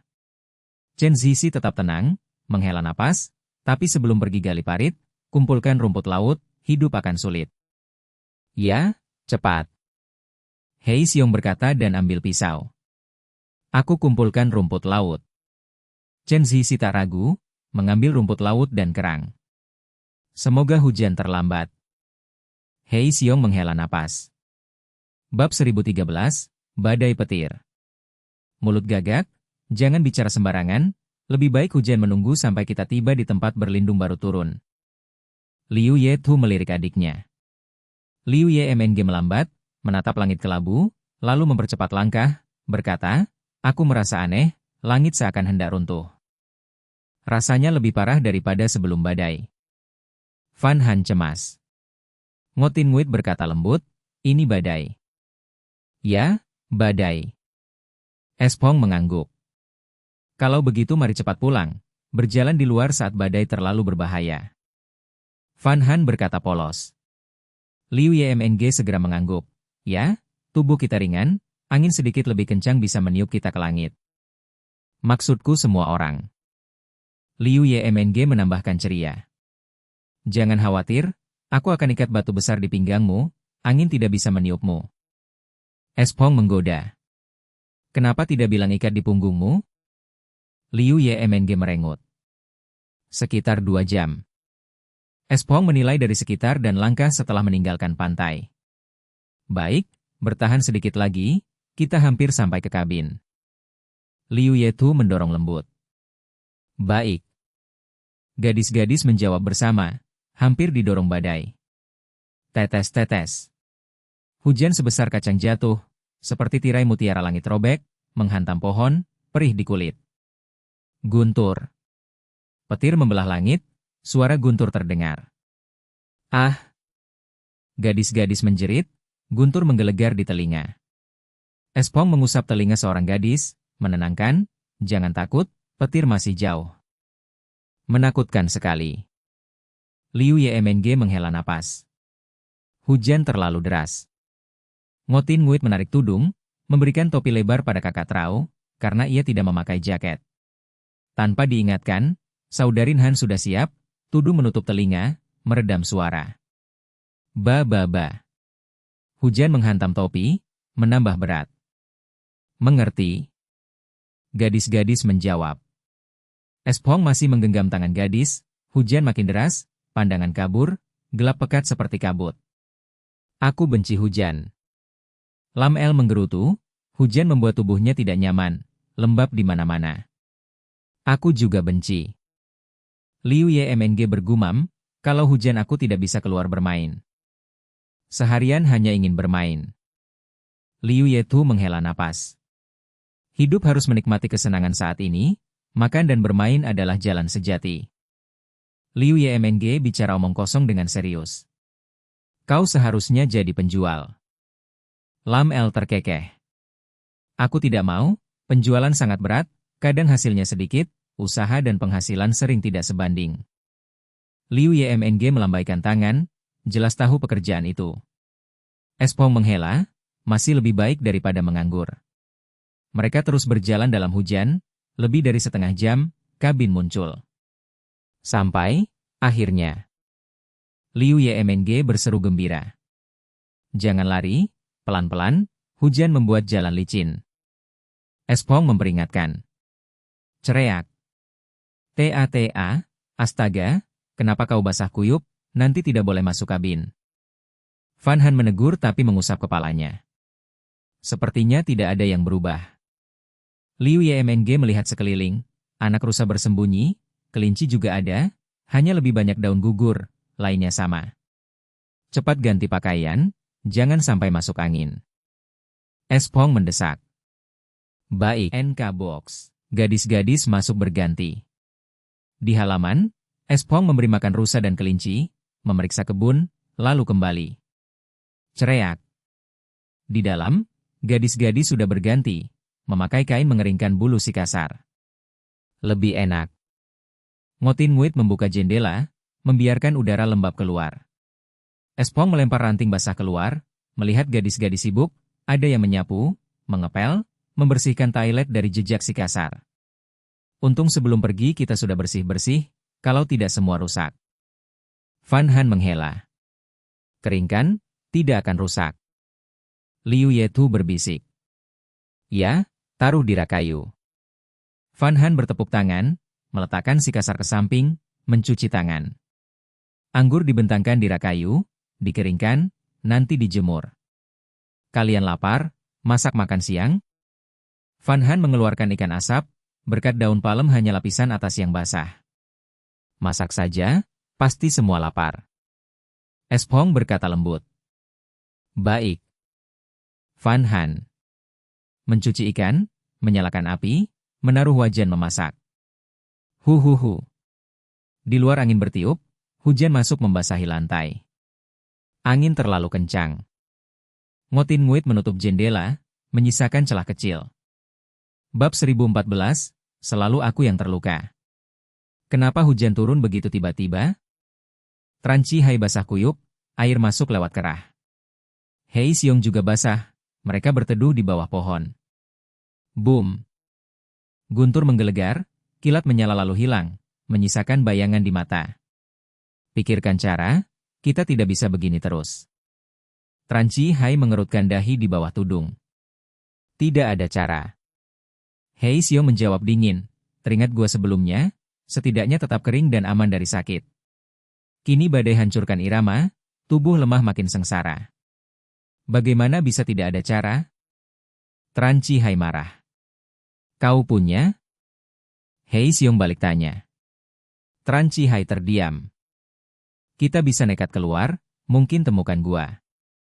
Hei Siong berkata tenang. Kalau begitu mari, lebih baik daripada menunggu. Tranci Hai menutup tudung, menutupi rambut hitam basah. Hei Siong berjalan di depan menyusuri sungai kecil. Aduh! Tranci Hai terpeleset, jatuh mencium lumpur. Hei Siong menyeringai tipis, jalan saja bisa jatuh. Sial! Tranci Hai mengumpat, mencuci wajah berlumpur di sungai, menggosok kulit kasar pada pasir. Hei Siong tetap mengawasi, hujan menusuk wajah, ia sempat kosong sejenak. Ayo, lanjut. Hei Siong sadar kembali. Terus di sepanjang sungai ini? Tranci Hai bertanya. Untuk sekarang iya. Hei Siong hanya berharap menemukan tempat berteduh. Di tempat lain, ayah dan anak Zhang lebih baik, membangun tempat berlindung di dekat sungai. Itu gubuk bentuk A, cukup untuk 2 orang. Berikan talinya. Zhang Toan berteriak. Ini. Zhang Ze memegang tiang dan menyerahkan tali. Angin kencang bertiup, pohon hampir tak menahan, gubuk bergoyang. Langit kenapa? Tiba-tiba angin hujan besar. Zhang Toan bergumam sambil mengikat kayu. Kurangi bicara, cepat bekerja. Ia menegur. Harus tambahkan daun. Ia lihat air masuk. Ia ambil kapak, tebang semak, taruh cabang di atap. Ayah, taruh batu di atas, angin makin kuat, takut terbang. Zhang Ze sarankan. Baik, lakukan. Zhang Toan mengangguk. Zhang Ze menghela napas, mengikat tiang lalu mencari batu di tepi. Rumble. Air naik cepat, batu terlalu berat untuk atap. Sungai ini tidak akan banjiri tempat berlindung kan? Zhang Ze cemas, setengah hari hujan air naik tinggi. Ia bawa batu kecil, sampaikan kekhawatiran pada ayah. Tidak apa, tidak akan banjir. Zhang Toan melambaikan tangan, terus menebang. Benar aman? Zhang Ze tanya, ayahnya terlalu tenang. Tentu, jangan cemas, aku berpengalaman dengan badai. Zhang Toan berkata, Di rumah besar tiap tahun hadapi 1-2 badai, hanya angin hujan lebih besar. Tapi ini pulau, bukan daratan. Zhang Ze berkerut. Aku tahu, belum pikun. Zhang Tuan menatap, setengah tahun lalu juga ada badai, bukankah kita selamat? Aku rasa kali ini lebih parah. Zhang Ze berkata serius. Tidak jauh lebih parah. Zhang Tuan menyepelekan. Di ruang kontrol, Hamin dan Wang Lin berbincang. Badai ini tidak bisa diremehkan. Wang Lin memegang dagu. Haruskah kita bawa pulang Ting Yu dan lainnya? Ia tanya. Hamin berbisik, tidak perlu, lihat bagaimana acara atur. Wang Lin manyun. Jujur, tanpa Ting Yu dan Enam Din terasa kosong. Hamin ganti topik, saat mereka pergi susah terbiasa. Benarkah? Aku tidak. Wang Lin tenang, hidup lebih mudah tanpa mereka. Hahaha. Hamin tertawa, ingat canggungnya Wang Lin dulu, ia mengerti. Aku mengerti. Ia menepuk bahu Wang Lin, senang untuknya. Kau tidak mengerti. Wang Lin melirik, setiap kali ada yang terluka, selalu aku. Hamin menahan tawa, tak mau menyinggung. Bibir Wang Lin berkedut, ia kembali menatap layar. Bab 1015, Mesin Pencuci Piring Alam. Hujan menghantam atap, mengalir ke aliran dari atap rumah, berkumpul menjadi sungai kecil yang mengalir ke hilir, dan akhirnya semua air menuju laut besar. Langit mendung, matahari pasti sudah tenggelam, tetapi awan gelap tebal menutupi segalanya, tidak terlihat apa-apa. Van Han membuka jendela, melihat keluar, tetesan hujan dan angin liar membuat jendela berat. Hujan ini akan berlangsung sampai kapan? Dia bergumam lalu menutupnya. Angin pasti sudah tingkat 7 atau 8. Ngotin Nguyen khawatir, rumah kayu sedikit bergetar. Sekarang tingkat 7. Sop Hong berkata tenang. Sudah tingkat 7, apakah pagar akan roboh, rumah akan berbahaya? Han Tan Ngok mengungkapkan ketakutan. Jangan khawatir, pagar sudah diperkuat, rumah kayu kuat, tidak perlu khawatir. Sop Hong menenangkan, meski dalam hati ada cemas, tapi dibandingkan para gadis, dia lebih tenang. Bagus, aku tidak mau terbawa angin di tengah malam. Liu Ye mau menghela napas. Berlebihan. Van Han menjawab polos. Semoga badai cepat berlalu. Lin Lo berkata lembut. Sudah malam, aku akan siapkan makan malam. Van Han berdiri pergi ke dapur. Liu Ye mau membantu. Malam itu ada daging rebus, sayuran liar tumis, dan sup. Saat selesai, langit sudah gelap, hanya tersisa angin dan hujan. 9 orang di kabin kayu, masih ramai, tapi ruang sempit, dengan 3 ranjang besar, sekat, meja 9 kursi, rak kayu, kamar mandi, 2 kendi air, dan banyak ranjang bambu. Dulu kabin terasa besar, sekarang kecil. Liu Yemong tertawa. Maaf. Han Tan Ngok memerah, awalnya hanya 4 orang, lalu dia dan adiknya datang, jadi penuh sesak. Tidak usah malu, aku dan trio juga tinggal tebal muka. Ngotin Nguyet menggoda, mereka juga datang kemudian, tanpa permisi. Kami menyambut kalian. Van Han menaruh sup di meja. Tentu selamat datang. Sopong tertawa, mengambil daging dengan tangan. Gunakan sumpit. Van Han melotot, memberikannya sumpit. Dengan kalian di sini lebih ramai, kalau tidak akan membosankan. Liu Yetu berbisik. Semua duduk, makan dan bicara. Van Han memanggil. Gadis-gadis mencuci tangan lalu kembali. Sudah jadi kebiasaan, berkat pengingat harian. Setengah jam kemudian, semua kenyang, mangkuk diletakkan di luar agar hujan mencuci. Ini mesin pencuci piring alam. Mari main mahjong, hujan membuat kita tak bisa lakukan lain. Liu Yemong mengeluarkan set. T6 Din menghela napas, 1 malam latihan hilang lagi. Tidak main, tanganku pegal. Ngotin Nguyet mendorong batu, gadis muda menang. Flus murni. Sop Hong juga mendorong batu, tersenyum. Masih mau main? Tidak, kalau main lagi aku jadi anak anjing. Liu Yemong mengeluh, kalau uang, dia sudah rugi habis. Jangan cepat bicara. Liu Yetu menegur, kalau adiknya anak anjing, lalu dia apa? Lain kali aku pasti menang. Sop Hong bersumpah, meski ingin kalah, keberuntungannya terlalu bagus, setiap batu sesuai, seolah pikiran jadi nyata. Omong kosong. Gadis-gadis serentak. Baiklah, cuci muka. Sop Hong tersenyum kikuk. Lebih baik mandi. Liu Ye mau mencium dirinya. Jelek? Liu Yetu mengangkat alis. Kamu yang jelek. Liu Ye mau melotot, lalu mengambil baju turun. Pakai jaket. Sop Hong mengingatkan. Oke. Liu Ye mau mengenakan jaket kering, hati-hati turun, hujan lebih deras menghantam. Mandi merepotkan. Dia bergumam, masuk gudang, melepas tudung, menyalakan obor, memanaskan air. Kalau saja ada payung lebih mudah. Lin Lo menghela. Payung bisa dibuat, tapi badai tingkat 8 orang bisa terbang bersama. Sop Hong berkata lembut. Ah, kau bisa buat payung? Mereka terkejut. Sudahlah. Ngotin Nguyat menggeleng. Baik, gunakan toilet lalu istirahat. Sop Hong tersenyum. Tidak. Mereka menolak, mandi lebih nyaman.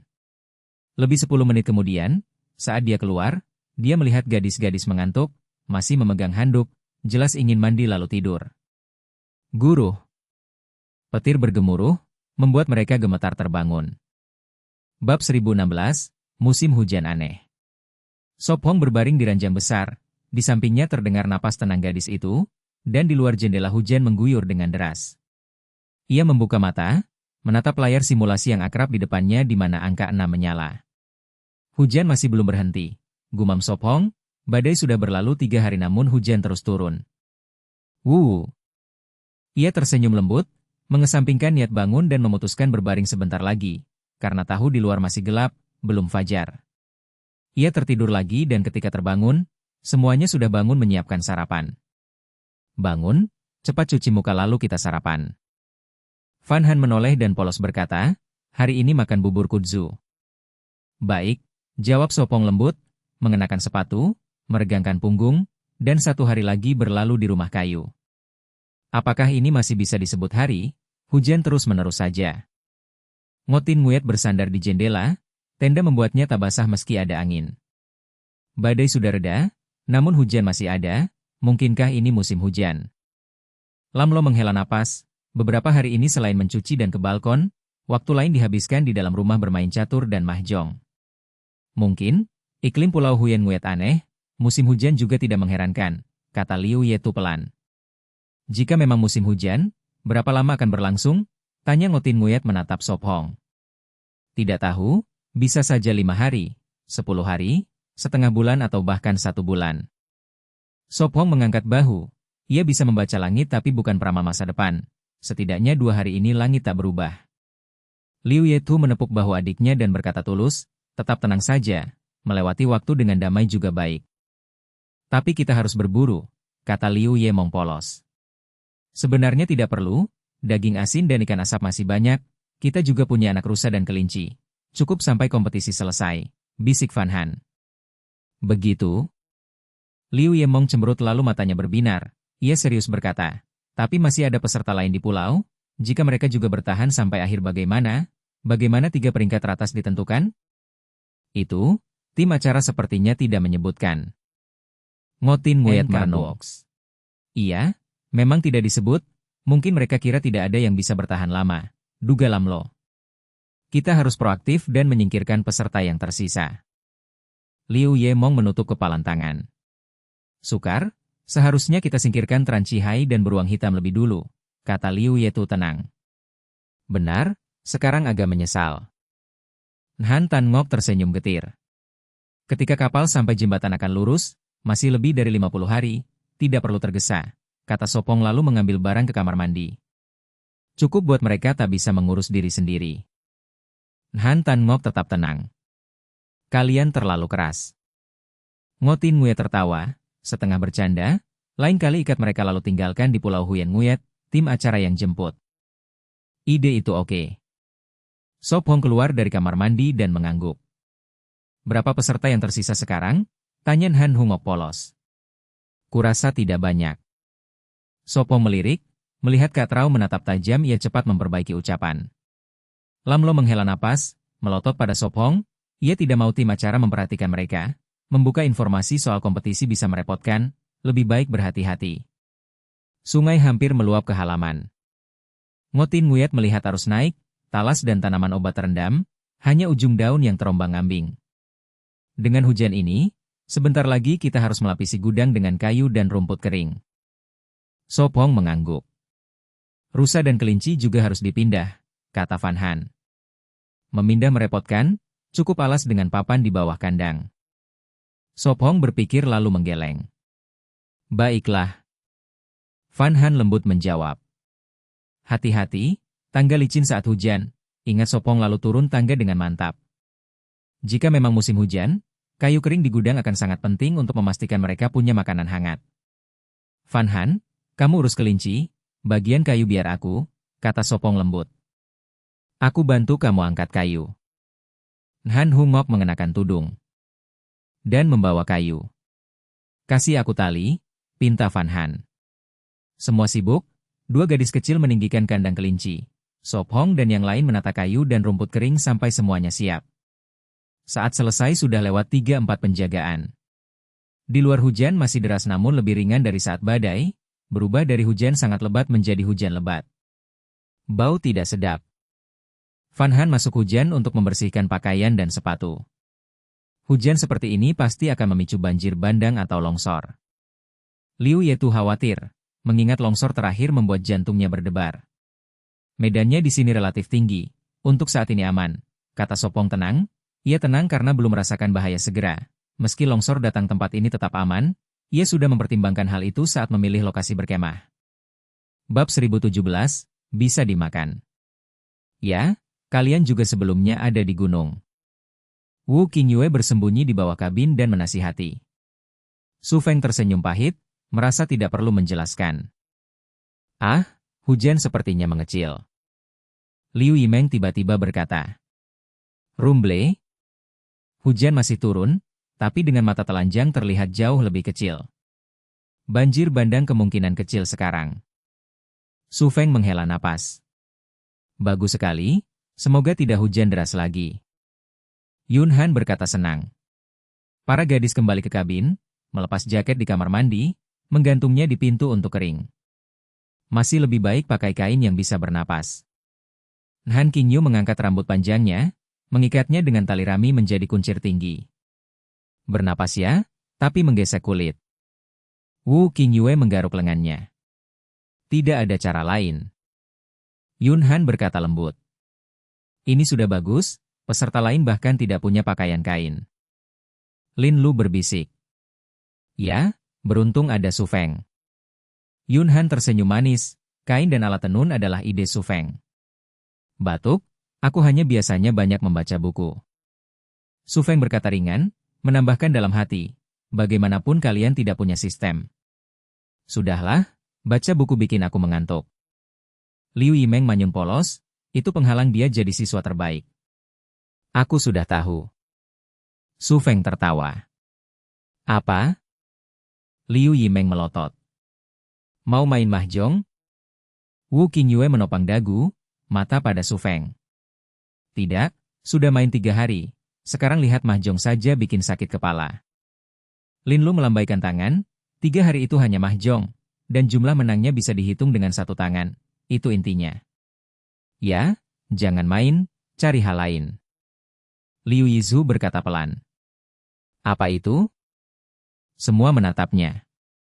Mulut Liu Yizu berkedut, dia menggeleng. Tidak tahu, kalian saja.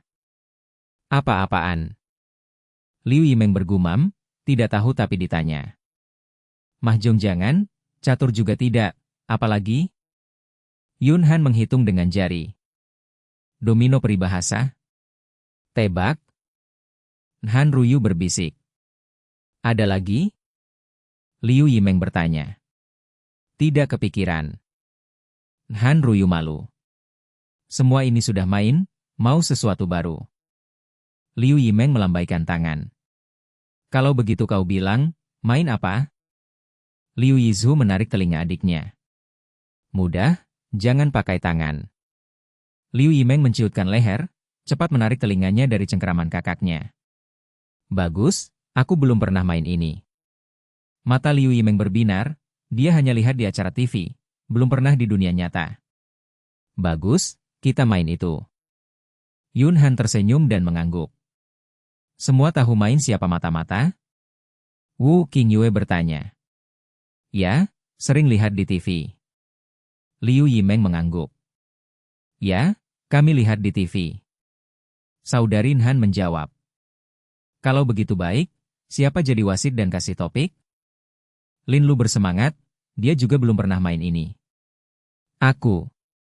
Su Feng berkata hangat. Baik, kau saja. Para gadis tidak keberatan. Su Feng tersenyum, merobek kertas jadi 8 bagian, menulis dengan arang. Cepat sekali, kurang dari 2 menit dia putuskan topik, menulis, melipat, dan taruh di meja kayu. Aku mau ini. Yun Han ambil satu. Ini milikku. Liu Yimeng akhirnya memilih. Bagaimanapun aku tidak tahu, aku ambil saja. Wu Qingyue juga ambil. Saudari Han juga ambil 2. Kertas terakhir untuk Ji Weiting. Dia buka, lihat, lipat lagi tanpa ubah wajah, simpan. Ah, topik menarik. Liu Yimeng tersenyum misterius. Benar-benar menarik. Wu Qingyue juga melipat miliknya setelah baca. Semua sudah lihat. Para gadis menjawab. Su Feng tersenyum, baik, mulai dari kiri ke kanan. Yang pertama aku. Yun Han ingat, ragu, lalu pelan berkata, itu 2 kata. Ah, hanya itu? Liu Yimeng terkejut, dia yang kedua. Ya, giliranmu Meng. Yun Han tertawa. Itu berbahaya. Liu Yimeng serius berkata. Baiklah. Liu Yimeng menggambarkan, itu bisa terbang. Seketika semua menatapnya, dia merasa canggung. Apa? Apa? Liu Yimeng gagap. Su Feng tersenyum. Apakah permainan ini lubang hitam? Tidak apa, lanjut. Dia bertepuk. Itu bisa dimakan. Han Ruyu mengatupkan bibir, dia yang ketiga. Bisa dimakan? Benarkah? Liu Yimeng mengernyit, diam-diam menandainya sebagai mata-mata. Giliranku. Wu Qingyue berkata serius, itu kuning. Kuning? Pasti. Rekan. Liu Yimeng menghela napas. Berikutnya Han Qingyu menggambarkan, kita semua melihat. Kalian semua terlalu umum. Han Qingyu tertawa pahit, menatap Liu Yimeng, ada pikiran dalam hati. Selanjutnya. Su Feng mengingatkan. Itu terkait dengan segi 6. Liu Yizhu berkata pelan. Bab 1018, aku pernah punya. Ada masalah? Tanya Liu Yetu pelan. Lanjut. Espong tersenyum. Berguna, komentar T6NH. Agak lengket? Lam El bertanya sambil mengamati wajah yang lain. Baik, putaran voting pertama dimulai, aku akan hitung 1, 2, 3, lalu tunjuk siapa yang menurut kalian penyusup. Espong bertepuk tangan, menarik perhatian. Baik, mereka menjawab bersama. Liu Yemng penuh harap, menggosok tangan, siap menunjuk. 3, 2, 1, tunjuk. Espong menghitung mundur. Swiss. 8 orang cepat memilih, lalu seseorang terbelalak. Ah. Liu Yemng melihat 7 jari menunjuk dirinya. Kenapa bukan Han NHNGC? Dia menunjuk Han NHNGC, tapi semua menunjuk dirinya. Kenapa semua menunjuk aku? Liu Yemng manyun, menghentak kaki. Karena deskripsimu aneh, jawab Van Han polos. Benar. Han NHNGC mengangguk. Kau pasti penyusup, tidak salah. Lam El serius. Liu Yetu berkata datar, aku juga merasa begitu. Bukan, terbang itu benar kan? Liu Yemng membela diri, malu tersingkir begitu cepat. Tentu tidak. Ngotin Ngui tersenyum, menebak topiknya. Ah, benar aku? Liu Yemng terkejut. Aku sudah tahu. Liu Yetu melirik adiknya. Bukan, topik kalian bukan lebah madu? Tanya Liu Yemng. Tentu tidak, kami madu. Fan Han menunjukkan kertas bertuliskan madu. Ya, madu tidak bisa terbang, kata Liu Yetu tenang. Tapi kakak bilang terkait segi 6, jadi bisa saja. Liu Yemng mengernyit.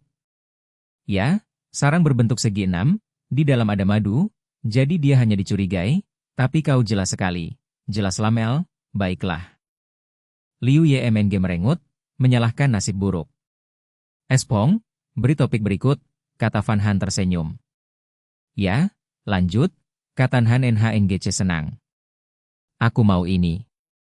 Fan Han mengambil kertas, membuka, kaget, menoleh ke Espong. Topik ini menarik, kata Ngotin Ngui tersenyum, juga menoleh. Sangat menarik, kata Lamel setuju. Dia membuka mulut, melihat Espong, lalu berhenti. Benar, mesum, bisik Fan Han. Espong menyentuh hidung. Fan Han melihat sekeliling, berkata, terkait orang. 2 kata. Liu Yemng terkekeh, melotot padanya. Basah. Han NHNGC merah, menunduk. Bukan aku, protes Ngotin Ngui. Ah, bukan? Tanya Liu Yemng kaget. Tentu bukan. Ngotin Ngui tertawa. Han TNGC berpikir, bikin ketagihan? Liu Yetu mengernyit, aku pernah punya.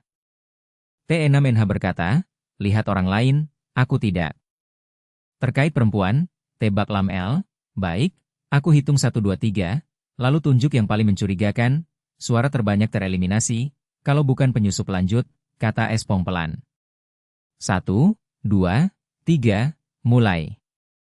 Mereka memilih. Maaf, tidak tahu pilih siapa, jadi salahkan kamu. Ngotin Ngui menjulurkan lidah. Lamel tertawa, alasan sama. Alasan apa itu? Liu Yemng marah, semua menunjuk dirinya. Aku rasa kakak MNG mungkin, kata Fan Han riang. Aku juga, kata Han NHNGC mengangguk. Bagaimana bisa begitu? Protes Liu Yemng. Hahaha. Espong tertawa keras. Berhenti tertawa, umumkan hasil. Liu Yemng menggerutu. Uhuk, tidak tertawa. Espong berusaha berhenti, tapi senyum tetap. Dia mengumumkan, Liu Yemng tereliminasi, permainan lanjut. Lihat, salah bunuh rekan. Liu Yemng merengut, masih kesal. Baik, kali ini kau jadi wasit. Espong menariknya. Tidak mau, aku masih mau main, jadi wasit membosankan. Liu Yemng menggeleng. Baik, lanjut. Espong tertawa. Aku pernah punya, kata Fan Han, wajah memerah. Fan Han pernah punya? Mereka terkejut. Benarkah? Liu Yemng melihat Espong. Jangan bisik. Espong bertepuk tangan. Han NHNGC bergumam, lihat di TV. Ngotin Ngui mengangguk, lalu berkata, terkait mulut. Ya, terkait mulut. Han TNGC mengangguk, menambahkan, mencibir lebih baik. Bab 1019, tentu saja bukan tingkat pembatasan. Kakak, giliranmu. Liu Ye mau menekan bibir dan mengingatkan. Aku tahu. Liu Ye tu berbisik, mungkin perlu pakai uang. T6 Din sedikit mengernyit, menoleh dan berkata tenang, lebih baik berkumur dulu. Mata indah Lamlo bersinar, ia menggoda, kalian tampak berpengalaman.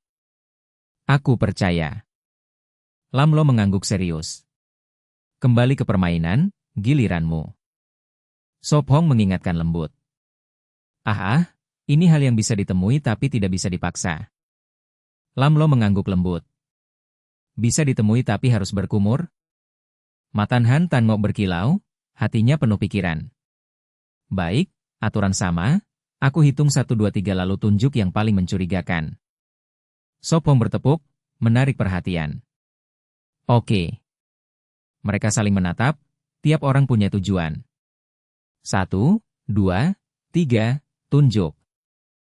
Sopong menepuk keras. Swos. Semua memutuskan, pilihan tersebar.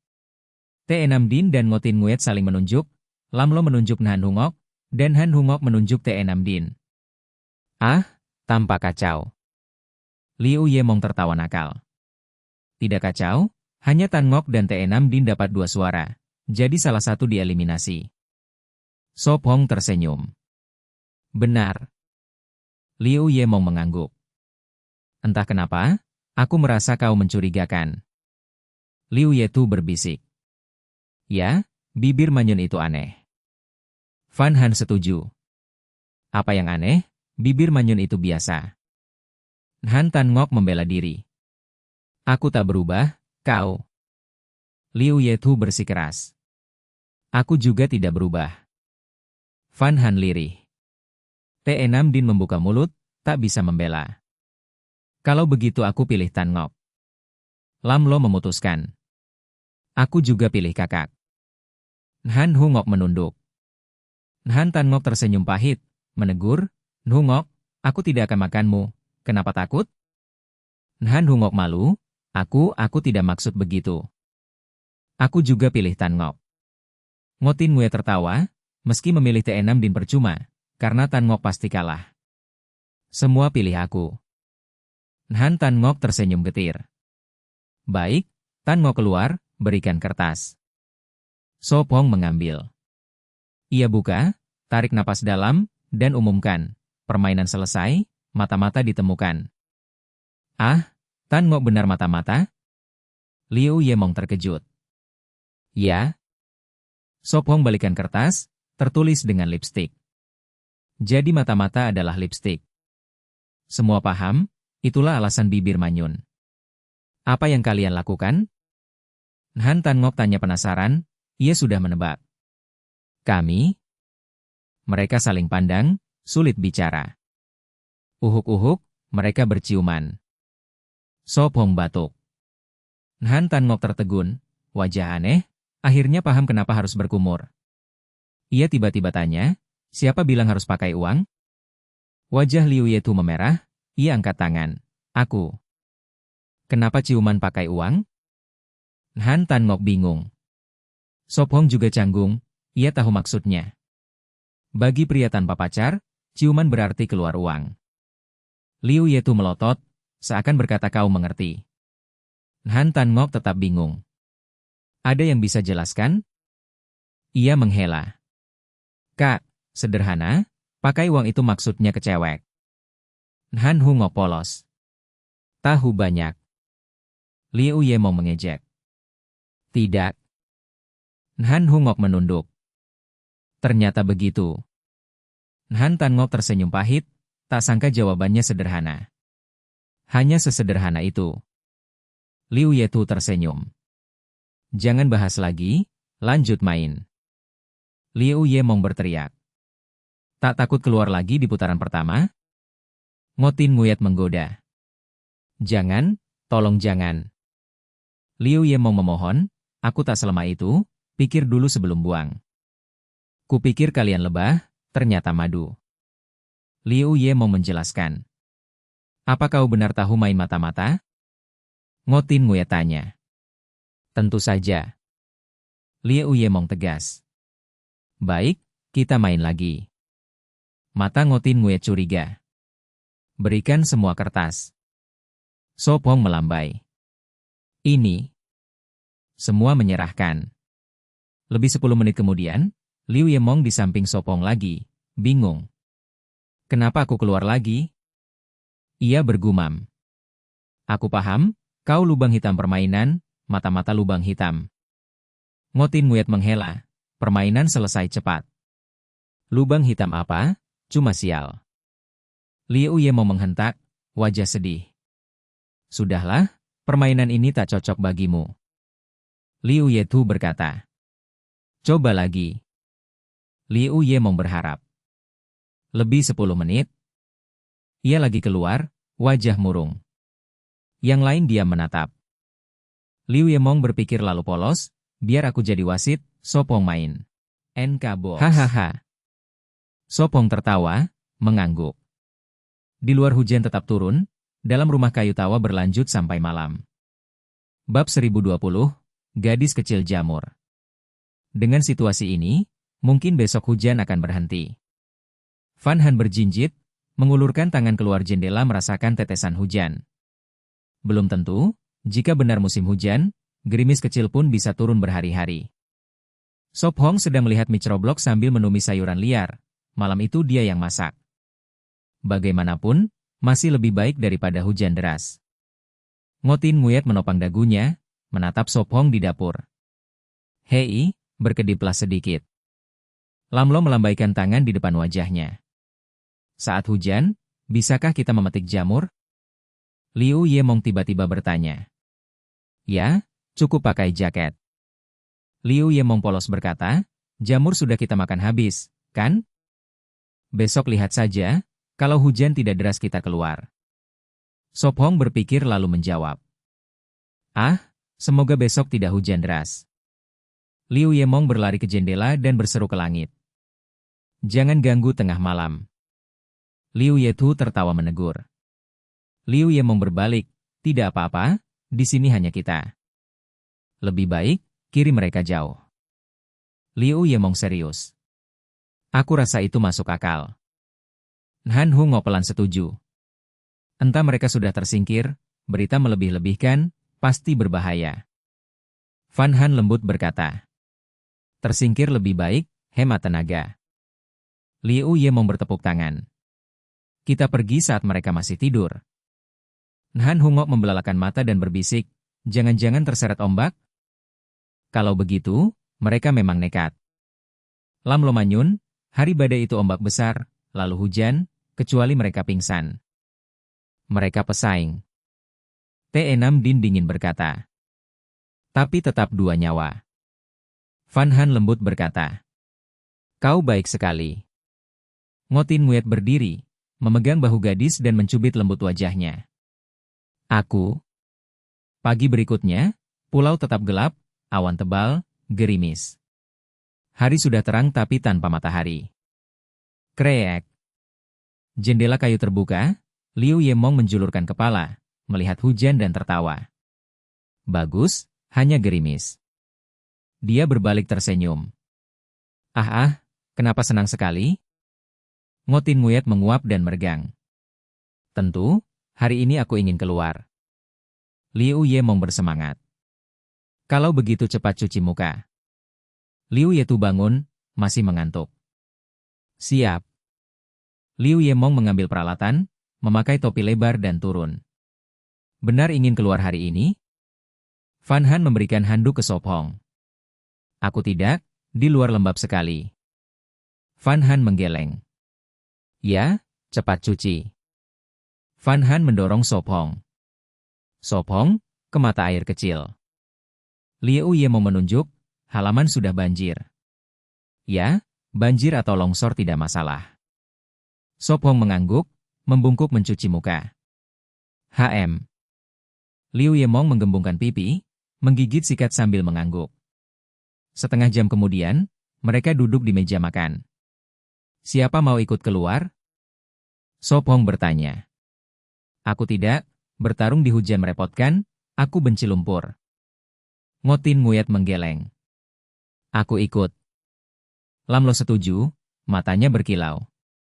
Aku juga. Han Tan Ngo angkat tangan. Aku tidak, benci lembab. Liu Yetu pelan menggeleng. Sama, aku tidak. T6 Din berkata lembut. Baik, mari kembali sebelum gelap. Sop Hong mengangguk, kali ini 4 orang berangkat, tidak banyak tidak sedikit. Sekitar 15 menit kemudian, mereka berangkat. Pulang cepat. Fan Han melambaikan tangan. Baik. Sop Hong melambai lalu masuk hutan. Sungguh, hujan begini masih mau keluar. Fan Han mengeluh. Tidak apa, ada Sop Hong pasti aman. Ngotin Nguyet mencubit pipinya, tersenyum. Mari buat kue? Ya. Mata Van Han berbinar, ia menelan ludah lalu masuk. Di hutan, Sop Hong memimpin, Lam Lo dan Liu Yemong mengikuti. Nhan Tan Ngok satu langkah di belakang. Biur-biur. Setiap langkah menyipratkan air, lumpur mengenai daun. Gadis kecil jamur, membawa keranjang bambu besar, bertelanjang kaki pagi hari berjalan di hutan dan bukit. Liu Yemong bernyanyi riang. Sungguh cocok, tapi nyanyianmu masih perlu latihan. Lam Lo menggoda. Omong kosong, nyanyianku bagus. Liu Yemong manyun. Aku temukan jamur. Nhan Tan Ngok tiba-tiba berkata. Di mana? Liu Yemong fokus. Itu, di pohon. Nhan Tan Ngok menunjuk pohon besar, jamur tumbuh, akar oranye pekat memudar ke kuning. Pucat. Indah sekali, apa beracun? Liu Yemong menunduk melihat, ingat kata Sop Hong tentang jamur berwarna mencolok. Dia yakin, pasti beracun. Terlihat tidak berbahaya. Nhan Tan Ngok berbisik. Biar aku lihat. Sop Hong kembali. Warna terlalu mencolok, seperti kau bilang, mungkin beracun. Liu Yemong tersenyum menunggu pujian.